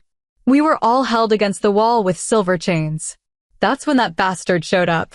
His fangs had elongated, and so had his claws, which were digging into my skin. But I didn't feel anything. I was too busy staring at Ashton's face. My own uncle was the one who had kidnapped us. Just to be the alpha. He murdered my father the second he got his hands on him. Right in front of us. My mother's story was not the same. His claws were now deep in my skin as fur began to sprout on his hands. My hand began to sting, but I ignored it. "You want to know why I don't talk?" he asked rhetorically. Because he didn't let me, he paused. Every time I would yell at him to stop torturing us, he would hurt my mother. Every single time. Even if the slightest of noise escaped my lips, he would hurt her. In front of me. She died from internal bleeding. His eyes were glowing red, with a gold rim around the outside of his pupils. When she died, all I could do was stare. I didn't dare say anything, he choked. We were still held captive for 2 months after that. But that all changed. He closed his eyes for a second before continuing. I had to choke down my own tears. When he decided to hurt my 9-year-old sister. I still didn't say a word, fearing he would kill her. He just laughed in my face while he hurt her. He killed her too. Blood was running down my hand by this point. All I could do was stare at Ashton and realize how strong he truly was. That was the day I shifted for the first time. I was only 12. Normally, a wolf would shift at 16 for the first time. If it had ever happened before, the wolf was most likely to die and kill the human side with it. I killed all of them. Each and every person except him. He fucking escaped. Till this day, I have been finding him, and now that I have, he's after my mate. He laughs bitterly. I had to drag the bodies of the people I loved back to the pack territory for them to see why their alpha had gone missing. They asked me several times what had happened, yet I didn't say a word. I couldn't. Not after what had happened. Chandler was the first person I told. As the pack members were mourning the death of their alpha and Luna along with my sister, Chandler managed to get the story vaguely out of me. He then proceeded to tell the pack members what had happened. I was thrown the responsibilities of the pack at the age of 12. Today was the first day they have ever heard me speak. My tears had managed to escape when I saw his eyes begin to water. You know, being alone with your feelings is the worst because you have nowhere to run. They're just here dancing in your mind, and all you can do is handle them. A few tears had managed to escape his eyes. I'm slowly losing my mind. I'm pathetic. Alone. Lost. Only breathing, not living. Mentally broken. That was when I truly did see how broken he was. I think I'm afraid to be happy, because when I do get happy, bad things just always seem to make an appearance. People think I'm stone-hearted, but that's not the case. In fact, I'm more sensitive than other people. Things that other people would not notice awaken a distinct echo in me, and in such moments of lucidity, when I look at myself, I see that I am alone. All alone. He said absent-mindedly, staring at the wall ahead. You may feel lost and alone, but the goddess knows exactly where you are and has a good plan for your life. I finally spoke up after a moment of silence. I realized that now, he said, finally looking at me. He had tears streaming down his face, and his breathing was heavy. He looked down at my hand, noticing the blood, and he immediately lifted it against him, wiping it clean on his shirt. Always remember that, in some way or another, you're somebody's angel, even if you don't know it. They love you and think of you even if you don't hear it every day. Trust that there is love all around you even if you cannot feel it. You're not alone. Your pack is with you. You are this pack's angel, I said softly, cupping his cheek, wiping away his tears. He moved me to sit on his lap. He had taken a first aid box out of the side drawer, beginning to aid my hand. I'll always be here. Always, I promised, leaning down to kiss his lips softly. He's back again. What if we cannot recover from this? He asked, breaking the kiss. As much as he wanted to hide it, I could still see the fear in his eyes. Not the fear of his uncle, but the fear of losing innocent lives. One day, we'll recover. I promise, I said softly, resting my head on his chest. He wrapped his arms around my shoulder, bringing me closer. I'm so deathly afraid of losing you. I think about it every day and torture myself with what-ifs. I just want to love you forever, he confessed, kissing my neck. What if I told you the same thing? What if I told you I'm also afraid of losing you? I have never been so scared of losing something in my entire life. I lifted my head to look him in the eyes. But then again, nothing in my life has ever meant as much as you do. Love can't exist without fear. If the thought of losing someone you love doesn't scare the shit out of you, then it's not love. I nodded my head in agreement after Ashton had finished. I love you, he whispered, cupping my cheeks with both of his hands. I love you too, I replied immediately with a teary-eyed smile. Fear plays a significant role in our lives. Whenever we find someone who becomes an integral part of our lives, the fear of losing that person takes over. However, you can overcome it by giving your beloved unconditional love and care. Once you fall in love, it becomes a part of you. You cannot live without it. It shows the depth and addiction of it. Ashton smiled, laying me on the bed before climbing on top of me. You're smiling, I grinned, rubbing my thumb over his raised lips. I am. I guess I just found someone that is worth smiling for. He bent down, capturing my lips in his. The kiss was soft before it turned rough and possessive. He let go of me, asking for permission. I just nodded. I am his as he is mine. Chapter 24. You know what happiness is? It's waking up in the middle of the night for no reason, shifting under the blankets, and feeling the heat of the person next to you. It's turning around to see them in their most peaceful, innocent, and vulnerable state. They breathe as though the weight of the world lies on anyone's shoulder but their own. You smile, kiss their face in the most gentle manner so as not to wake them. You turn back around, and an involuntary grin forms on your own face. You feel an arm wrap around your waist and know it doesn't get any better than this. That's what happiness is to me. If I could have just one wish, I would wish to wake up every day to the sound of his breath against my neck, the warmth of his lips on my cheek, the touch of his fingers on my skin, and the feel of his heart beating with mine. Knowing that I could never find that feeling with anyone else. I lifted a finger, tracing the details of his face. His eyes, his nose, his lips. His eyes slowly fluttered open, and he threw me a lazy smile. Good morning, I whispered, smiling up at him. He leaned down to peck my lips before pulling me against him, tucking my face in his shoulder. My breath probably stunk. I have school. I tried to get out of his grip, but as always, it was futile. Stay was all he said. Before I could say anything else, the door flew open. Ashton growled, jumping on top of me, using the sheet to cover our bodies. Oh shit. I didn't. Just leave, Alexander. I'll be out in a few, I said to a stuttering Alexander. He nodded, running out again. Ashton was still frozen, glaring at the door. Ashton, he's gone. He ignored me, resting his head in my neck. I'm going to take a shower. I managed to push Ashton off before wrapping the sheets around my body. I ran to the bathroom, ignoring Ashton's calls. No, Ashton. If we shower together, I'll be missing school. I replied for the umpteenth time. Ashton just grunted before walking off. So, how was it? Britta asked, giving me the same look that everyone was throwing at me. Since I stepped out of the pack house, everyone had been staring at me differently. How was what? I gathered my books in my bag before heading out of the classroom. The hanky-panky. What?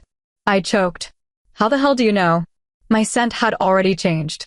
You could have been a little quieter. Alexander caught up to us, wrapping an arm around my shoulder. Well, if you knew, why did you barge in this morning? I pushed him away, blushing. I thought you would have been awake. I thought wrong, he laughed. The whole school knew, scratch that. The entire pack knew Ashton, and I did the deed last night. Kill me now. All right. Stop teasing her. It's your birthday in 2 days. You're finally going to be turning 18. What are you going to do? Alexander asked as we sat down at a table. I don't know, I rubbed my eyes, resting my head on the table. Doing what I did with Ashton last night wasn't the wisest idea since my energy was already being used up. But I still had no regrets. What do you mean you don't know? You're turning 18. It has to be a blast. Britta added. Guys, I think I'm going to head home. I'm not up to this. I sighed, truly starting to feel weak. They both looked at me for a second before nodding. I grabbed my belongings before exiting the building. I got to the pack house around 20 minutes later, and the first person to greet me was my dad. Hi, Dad, I kissed his cheek. You were right. He grabbed hold of my hand, taking me to Ashton's office. Ashton and Chandler were already present, accompanied by a few warriors. Ashton immediately pulled me to his side. What's going on? I looked around at everyone, but no one answered. The car your dad was supposed to travel back in. It blew up. Chandler finally spoke up. What do you mean, blew up? I mean, someone planted a bomb in it. As soon as it left the pack grounds, it blasted. I stood silent for a moment, processing everything. Am I a bad person for being happy that it wasn't my dad, but another man inside the car? I'm not glad he died. I'm so excited to have my dad standing in front of me right now. I went out of Ashton's hold and walked right into my dad's open arms. Why would someone want to kill you? I asked, trying to understand the motive behind the attack. You're not even from this pack, Chandler added. Ashton growled, and all the warriors left. It's because it would leave Aliana vulnerable, Ashton spoke up. They want her to be weak. Killing her dad will destroy her. That's when they would attack. Chandler puzzled together. I'm putting everyone in so much danger. I'm just glad you're okay. I hugged my dad again. He kissed my forehead before leaving with Chandler following behind. Why are you not in school? Ashton wrapped his arms around my waist. I couldn't be bothered with it. I admitted, turning around in his arms to face him. I love you, he sighed, pulling me closer. Why? I smiled. It's not because you make me happy. It's not because you make me feel special, and it's not because you're the sweetest person ever. He said after a while. It's because I just love you. I don't need any reasons. He bent down, capturing my lips. You should really talk more often. You're very good with words. I laughed. Only with you, he admitted. Why do you love me? He asked as we moved to the couch. I can't say anything because my words will fall short. All that I will say, though, is that you have no idea how fast my heart races when I see you. I admitted. I slid off his lap, standing up. I'm going to go take a nap. I informed Ashton before walking off towards our bedroom. Just before I entered the isolated wing, a sharp pain exploded in my head. Clutching the back of my head, I tried to turn around, but instead started to lose vision. But I did see something. Blood. Chapter 25. Ashton's POV. The pack territory has been protected, but that doesn't mean the threat is gone, Chandler explained to our fighters. The threat is still here, and it's lurking all around us. He continued. Before I could tell him what else to say, a sharp pain exploded in my head. I let out a growl, clutching my head as Chandler ran next to me. Alpha, are you okay? Chandler questioned, concern lacing his voice. This wasn't my pain. Without wasting a second, I ran out of my office in search of my mate. Lee, I mind-linked only to discover it was blocked. Chandler was right behind me, figuring out who I was searching for.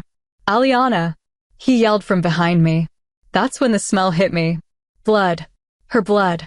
Not being able to keep my growl in, I ran towards the direction of the scent. Our wing. Pulled outside our bedroom door was blood. Running inside, everything seemed normal. All that was missing was her.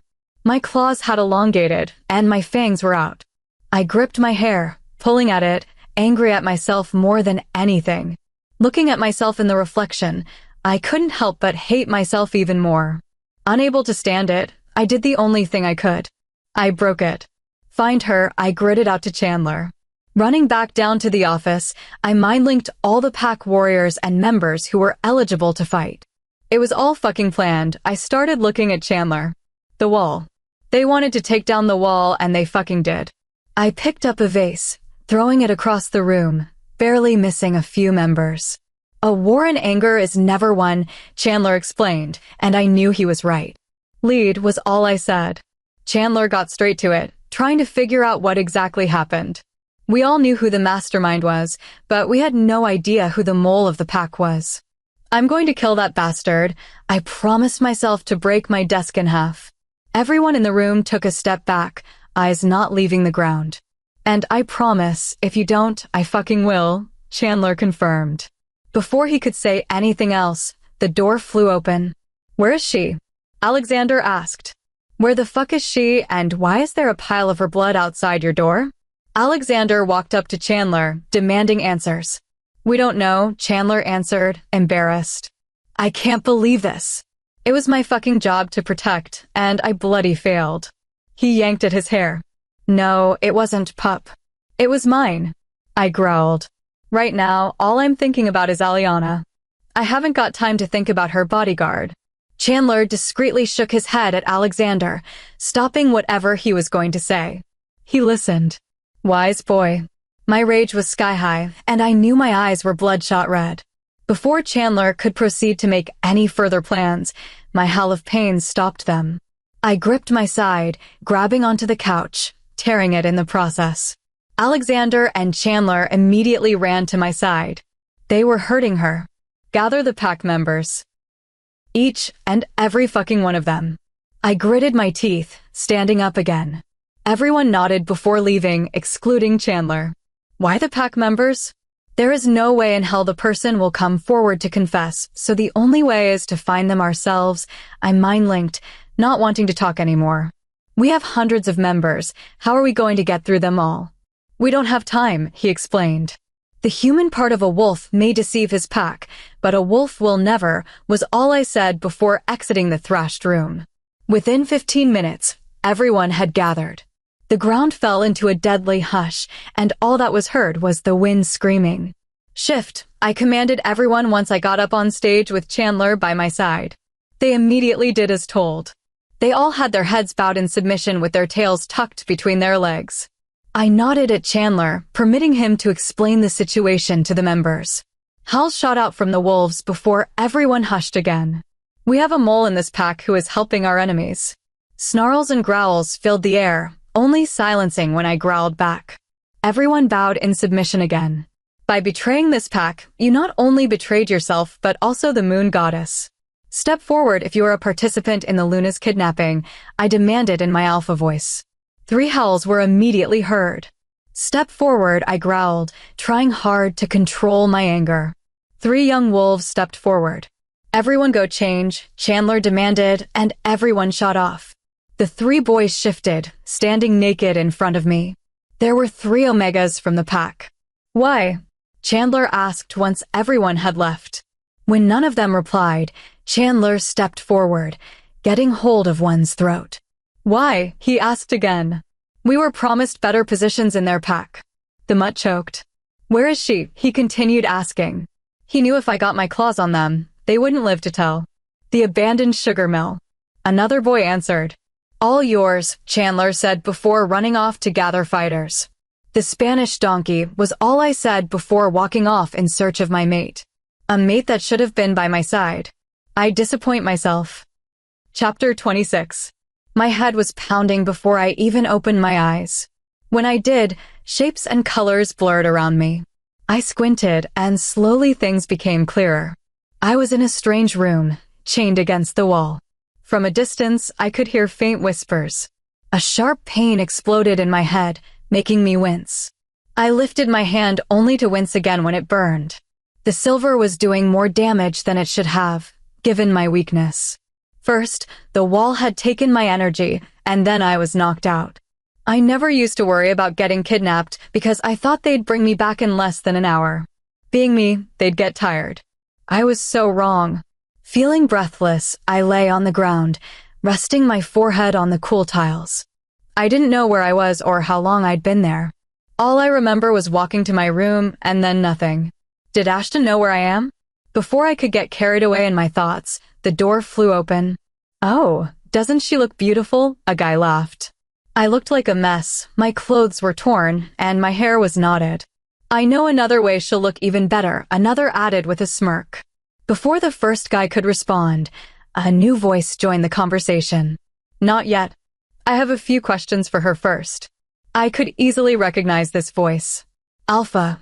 The two guys bowed before leaving the room. Chandler. I sat there dumbfounded. How could he? Why am I not surprised? I muttered, looking at Ashton's uncle, Marcus. "I'm sorry, what?" He cupped his ear, leaning forward. "I said forget you," I gritted. "Sweetie, you shouldn't say stuff like that to your kidnapper." He looked at me with a mocking, concerned expression. Or what? I was pushing way past my limits, but he deserved it. Or he could do this, he slapped me. Or this, he punched me. Or if he's really angry, this, he kicked me. Now, first question, what's the easiest way to get into Blood Moon Pack? Like hell, I'll tell you, I coughed. He punched me. If this continued, I would be unconscious again in no time. Wrong answer, let's try again. He clapped his hands. I need to get into Blood Moon to bring Ashton here, so he can see everything I do to you. He laughed. I want him to see you suffer as I take your powers. All of them. I want him to see you in pain while you fade away. He clutched my chin, squeezing my bruised chin. What is the easiest way to get into Blood Moon Pack? I spat on his face. He growled, lifting me up by my hair, and I knew what was going to happen. Getting hurt is a bit like being in a car crash. The adrenaline and the force of the hits are like flying through the air. You feel like you can't control your limbs, and sometimes even like you are looking down on your own body, but with each fresh strike, you come back to the body with the pain. The adrenaline can make you feel acutely conscious of your own body. Each punch or kick, you feel like you can sense each individual cell and blood vessel bruising or bursting, each nerve ending blasting out electric shocks and chemical responses. You can hear and feel your heart beating in your ears, and your vision becomes tunneled. You see the face of your attacker as though you're viewing it through a telescope. They say after a while, you get used to the pain. You don't. I groaned, opening my eyes after getting knocked unconscious for the third time. I already supported a busted lip, a broken nose, and an overall bruised face. Other than that, I also had many broken ribs. Are you ready to tell me now?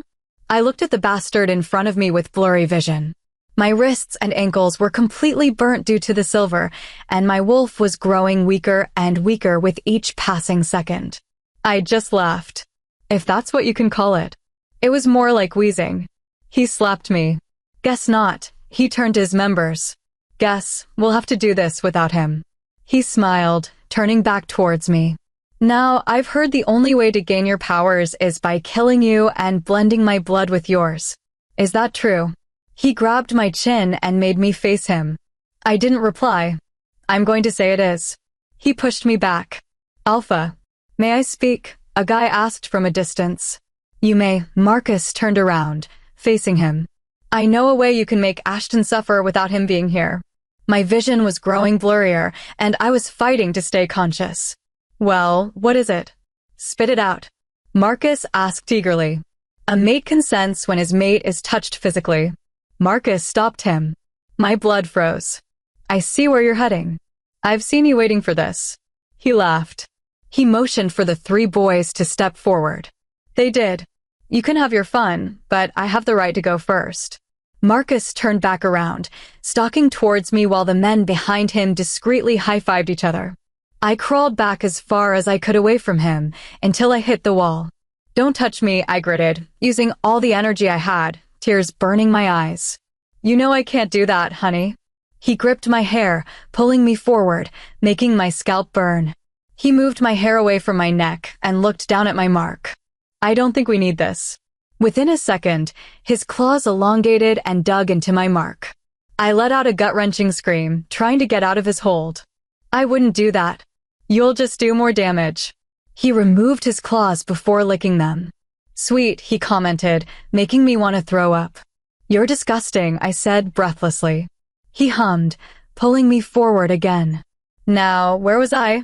His hand ran down my face, down my neck, and down my sides before he gripped my hips. I tried to break free from his hold, but to no avail. My clothes were already torn, but that wasn't enough for him. He grabbed the collar of my shirt, ripping it down the middle, leaving me in nothing but my bra. Hot tears sprang to my eyes. I've never felt so helpless. I couldn't do anything even if I wanted to, but I didn't cry. I wasn't going to give him that satisfaction. He began to unbutton my jeans, but before he could completely pull them off, his body flew off mine. Another body sat on top of his, landing punch after punch on his face. Even through my blurred vision, I knew who it was. A pair of hands gripped my face, making me face them. Britta assessed my face before screaming at Ashton. Alpha, we can deal with him later. Right now, the Luna needs you, she yelled, stopping Ashton mid-punch. He stood on his feet, making a beeline straight towards me. He landed on his knees, cupping my face, pulling me into his chest. I finally cried. I finally let loose. I am so sorry, Lee. I'm so sorry. He looked at the chains that had me tied up, pulling at them, completely breaking them with his bare hands, which no doubt burnt them. He lifted me and placed me on his lap. He looked down at my battered body before turning back to Marcus, growling. I heard a commotion outside and figured the warriors were fighting the other rogues. A single warrior had already killed the 3 men who were inside the room with us. Britta gathered me in her arms, holding me close, while we stared at Ashton's back. You ready to see another one die? Marcus spat, blood seeping out of his mouth. From the corner of my eye, I saw Chandler and Alexander entering the room, making a move towards them. Ashton held up his hand, stopping him. I've waited too long for this, and his blood is going to be on my hands, he gritted. Marcus laughed, clapping his hands. You couldn't beat me then, so what makes you think you'll beat me now? Looking at Britta, I motioned for her to help me stand. They both ran towards each other, trying to outdo the other. The noise was hurting my head, and I was going to fall any second. Yet, I held myself together. Ashton had a few cuts, but more damage was done to Marcus. Ashton stood above Marcus's unconscious body for a second before turning around to walk back to me. The next thing happened so quickly that no one saw it. Nobody but me. At that moment, it was as if time had stopped, and everything began to move in slow motion. Literally. Marcus was on his feet again, pulling out a knife, aiming it at Ashton's neck. Seeing the knife, I let out a horror-stricken yell before finally fading into the blackness. Chapter 27. Ashton's POV. Just as the knife was about to pierce the skin of my neck, a horrifying scream and blinding light took our vision. My hand shot up, trying to block out the light. I blinked once, twice, before opening my eyes fully again. The first thing I did was check on my uncle. He was frozen in place and staring at Aliana. Using the chance to my advantage, I knocked the knife out of his hands and wrapped my hands around his neck, breaking it in the process. I waited for his lifeless body to fall before turning back to Aliana. A bright light outlined her body, and her eyes were pure gold. Her breathing was ragged, and then everything stopped. The light faded and her eyes turned back to their original color before she fell to the ground. Instantly, I was by her side, trying to shake her awake. Lee? Lee?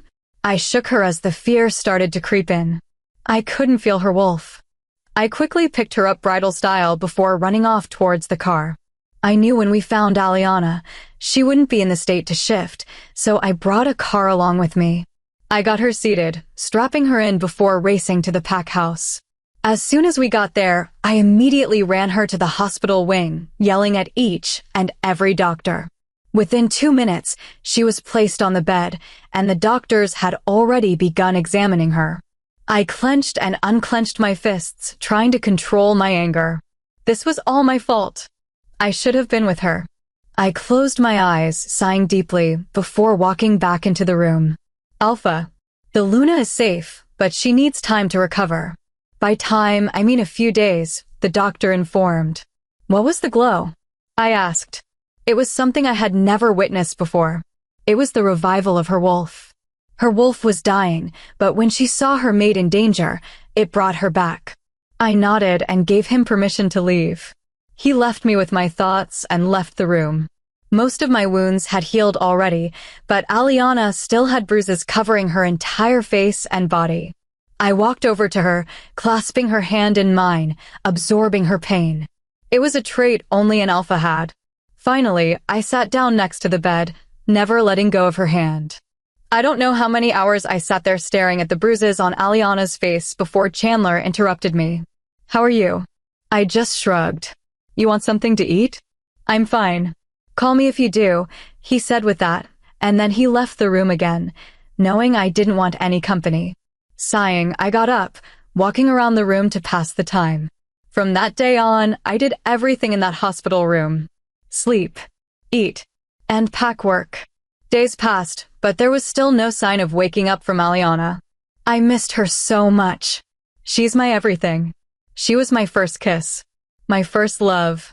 Heck, she's the first person I've been intimate with. Yes, believe it or not, I was a virgin before I met Aliana. Dejected, I slumped down in my chair on the 4th day and grabbed hold of Aliana's hand like always. I closed my eyes, bringing it up to my face slowly, giving it a peck, and that's when I felt it. A squeeze. Lee? Her eyes flickered while they were still closed. Come on, baby. I'm right here, I whispered, even though I don't know whether she could hear me or not. She slowly began opening her eyes, but shut them instantly as the light hit her. She squeezed my hand tighter, and I did the same in response. Once more, she opened her eyes again, blinking. Once, twice, thrice. Hi, beautiful, I whispered as she looked at me. I got up, grabbed a glass of water, and helped her lift it, allowing her to drink. After she finished, she lay back down exhausted from the little action. How's life? Tell me how's your family? She smiled. I knew those words would make her smile. Didn't know you were a Swiftie, she teased with a smile still playing on her bruised lips. I just winked, but couldn't help but look at the bruises. I got a toothbrush and helped Aliana brush her teeth after she had requested it. Aliana is awake. Inform the pack, I mind-linked Chandler. The pack had been restless even after their Luna's return. That's great. I'll do that right now. The next thing I knew, Britta and Alexander barged in with Chandler following a few minutes after. Thank God you're awake. Britta launched herself at Aliana. Just as I opened my mouth to yell at her for hurting her, Aliana opened her arms, hugging her back with a smile. Britta left her and gave way to Alexander, who did the same. He's gay. No bad intentions. He's G, forget it. That's enough, I growled, grabbing the back of his shirt, pulling him off her. It was hella quiet without you, Chandler piped in with a grin. I'm gonna take that as a compliment, she smiled, but I could see the pain in her eyes. I took a few steps back before turning on my heels, leaving the room. The hallway was dimly lit, but I could still find my way around. Ashton. I turned around to see Alicia standing there staring at me. What are you doing? Get back in bed. I ran up to her, grabbing her waist. She moved out of my hold, making me growl. Where were you going? To the gym. I took a step back. You think all this is your fault, don't you? She stepped closer to me. I didn't look at her. You know what? I can't do this right now, she tugged at her hair, walking away from me. Before she could, I trapped her against the wall, crashing my lips with hers. She resisted for a second before clutching my shirt, kissing me back. A few minutes later, she let go of me and pulled my head down so she could rest her forehead against mine. She muttered something about her breath, trying to pull away, but I didn't let her. She sighed, giving up.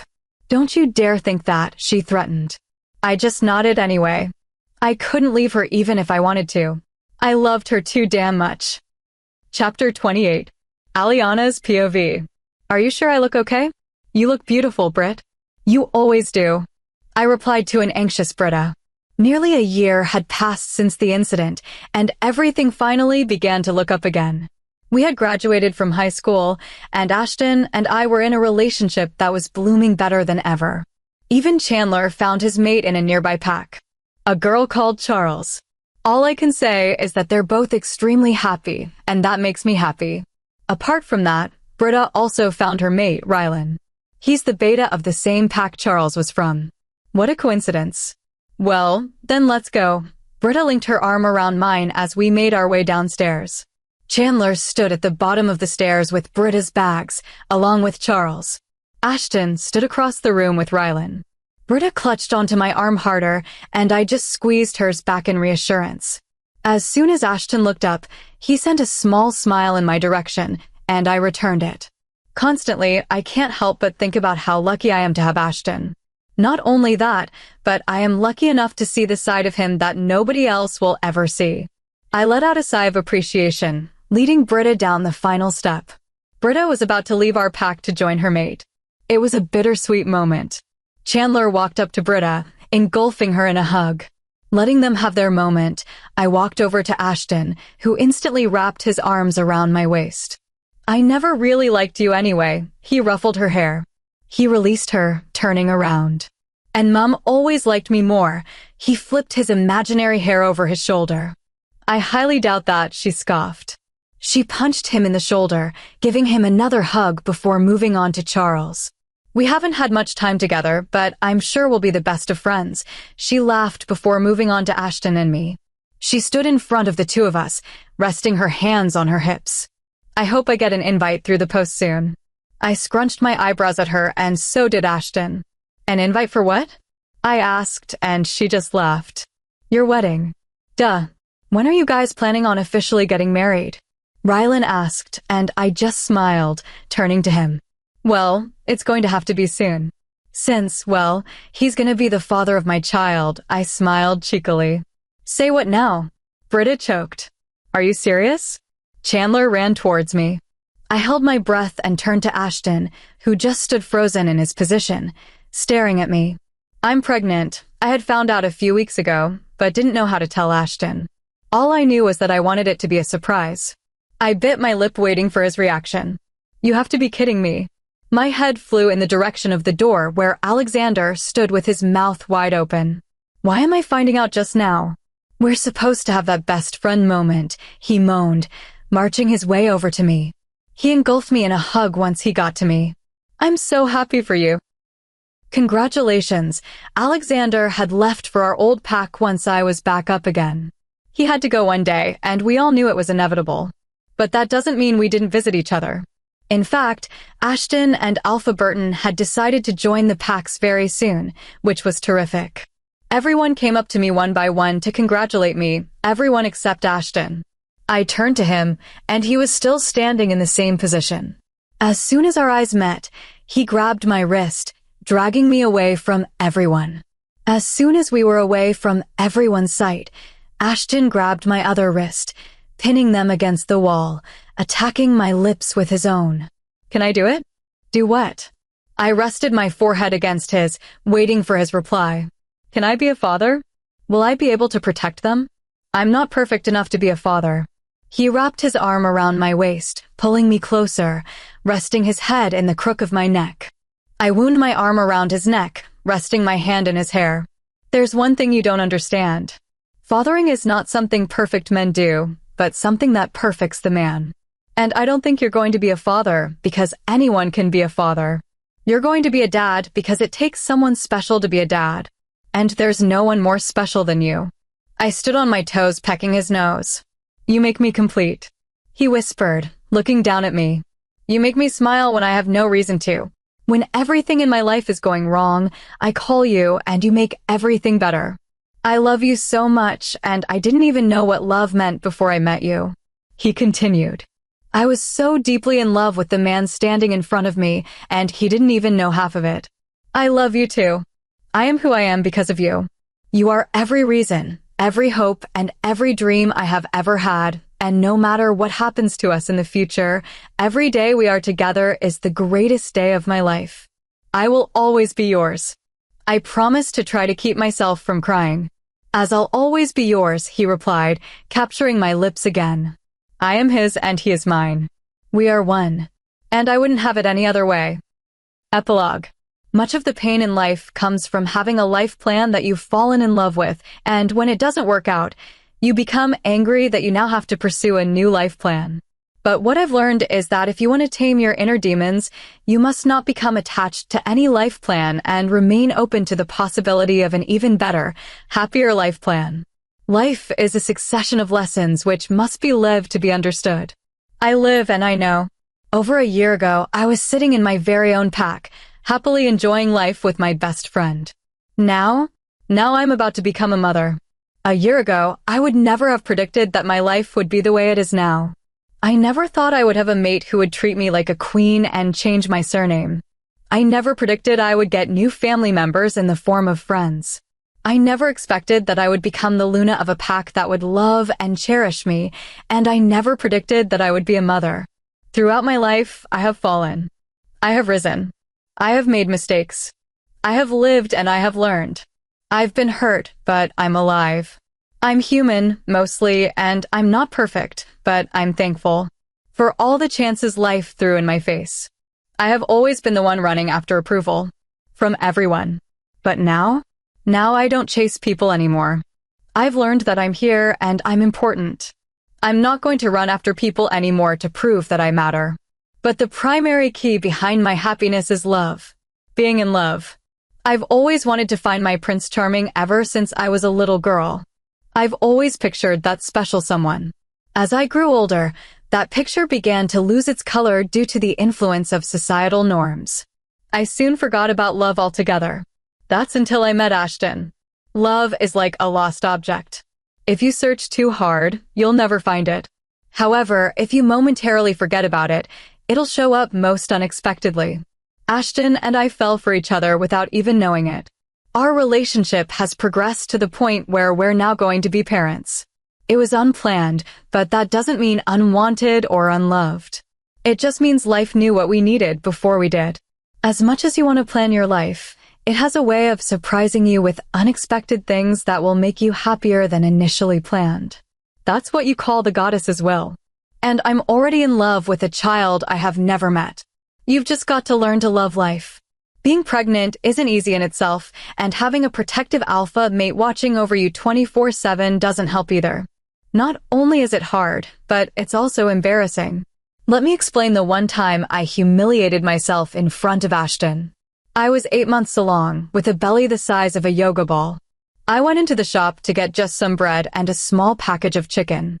I had wanted to go alone, but Ashton insisted on going with me. Still, I made sure he knew well that I didn't need his assistance. I had to walk down the cracker/cookie aisle to get to the bread aisle and started getting cravings. Ashton had gone to get the chicken. And so I'm just carrying the items in my hands because I didn't go in to buy so much. But I started trying to juggle a box of Cheez-It crackers here and a package of Oreo cookies there. So my hands are full, and I begin to squat to reach for something while balancing all the stuff already in my full arms. I get all the way down, reach out for the bag of cookies, and my body starts teetering. I grab the bag and fall on my ass. Do you think I could get up? Hell no. There were people in the aisle, including a woman with a little girl who looked right at me and said, "Mommy." She went oopsie and started giggling. I was mortified. I eventually put all my stuff on the floor and tried to get up. It didn't work. Soon enough, Ashton had found me sitting on the floor, arms crossed against my chest. "Don't you dare say anything," I threatened, and he hid a laugh, walking over to me, helping me up. "I can go on my own, you know." "I won't be needing your help," he mocked, letting out a laugh. My face turned red, and I just walked back to the car with my head down in shame, while Ashton bought me all the stuff I had left on the floor. He still hasn't let that one go. Carrying the baby might give everyone some memories to chuckle about, but the most mortifying moment was when I was giving birth just a few hours ago. Ashton, Britta, and Charles were in the room with me when I gave birth, and as I was progressing through labor, my doctor decided to invite everyone to look at my exposed water bag. At the moment Britta bent down and was right in front, the water broke, and I shot her in the face. I saw it going on at her, and all I could do was cover my mouth and look away. She freaked out, and to this day is still very mad at my doctor. It was hilarious to everyone but her. As soon as the nurses placed my baby boy into my arms, he snuggled right into my heart. Ashton walked towards me and wrapped his arms around me, looking down at our son as I tried holding back my tears. I wish I could freeze this moment, right here, right now, and live in it forever. That's my son, Ashton whispered in my ear, his voice full of pride. Our son, he kissed my temple. I nodded in agreement, too overwhelmed to say anything. He turned my face so I was facing him and captured my lips with his own. Thank you. For everything. For entering my life. For being my mate. For being my wife. For loving me and changing me for the better. He looked down at the precious human sleeping in my arms. For giving me my biggest happiness, he bent down, slowly pecking his forehead. Come here, I whispered as he slowly backed away. I held my arms up, wanting him to hold our baby. No, I'm gonna hurt him, he refused instantly. I smiled at him reassuringly. No, you won't, trust me. He looked at me for a second before sighing and extending his arms. I smiled, placing our son in his arms. He instantly curled up in his chest, and I swear I could see the tears forming in Ashton's eyes. This is my son, he said as if he didn't believe what was going on. He is, and he's going to be just like you. An honest and dedicated leader, I smiled, motioning for him to come sit next to me. He did. And he's going to be true to himself like you. He leaned down, pecking my lips. I placed my arms under Ashton's, so we were holding our son together, and rested my head on his shoulder. Just as we relaxed, the door flew open and in came the people I loved so dearly. My dad, Alexander, Chandler, Britta, Rylan, and Charles all walked in smiling brightly. Where's Huntley? I asked, noticing his absence. Huntley was Alexander's mate, whom he met a few months ago. They were already deeply in love. The cafe, he replied, walking towards me. He looked down at Ashton and me and smiled. You guys deserve to be so happy, my dad said, walking forward and pecking my forehead. I second that. Britta comes to stand by him, along with Rylan, leaning down to peck her nephew. What are you naming him? Chandler asked, sitting down on my hospital bed. Charles followed his lead, and Huntley managed to make it back just as the conversation started. Everyone started yelling out different names, and I just looked at Ashton, smiling. Jax, he announced, looking at everyone. I like that, Charles commented, and everyone agreed. Jax Raven. The future leader of the Blood Moon Pack. Our son. My life is perfect.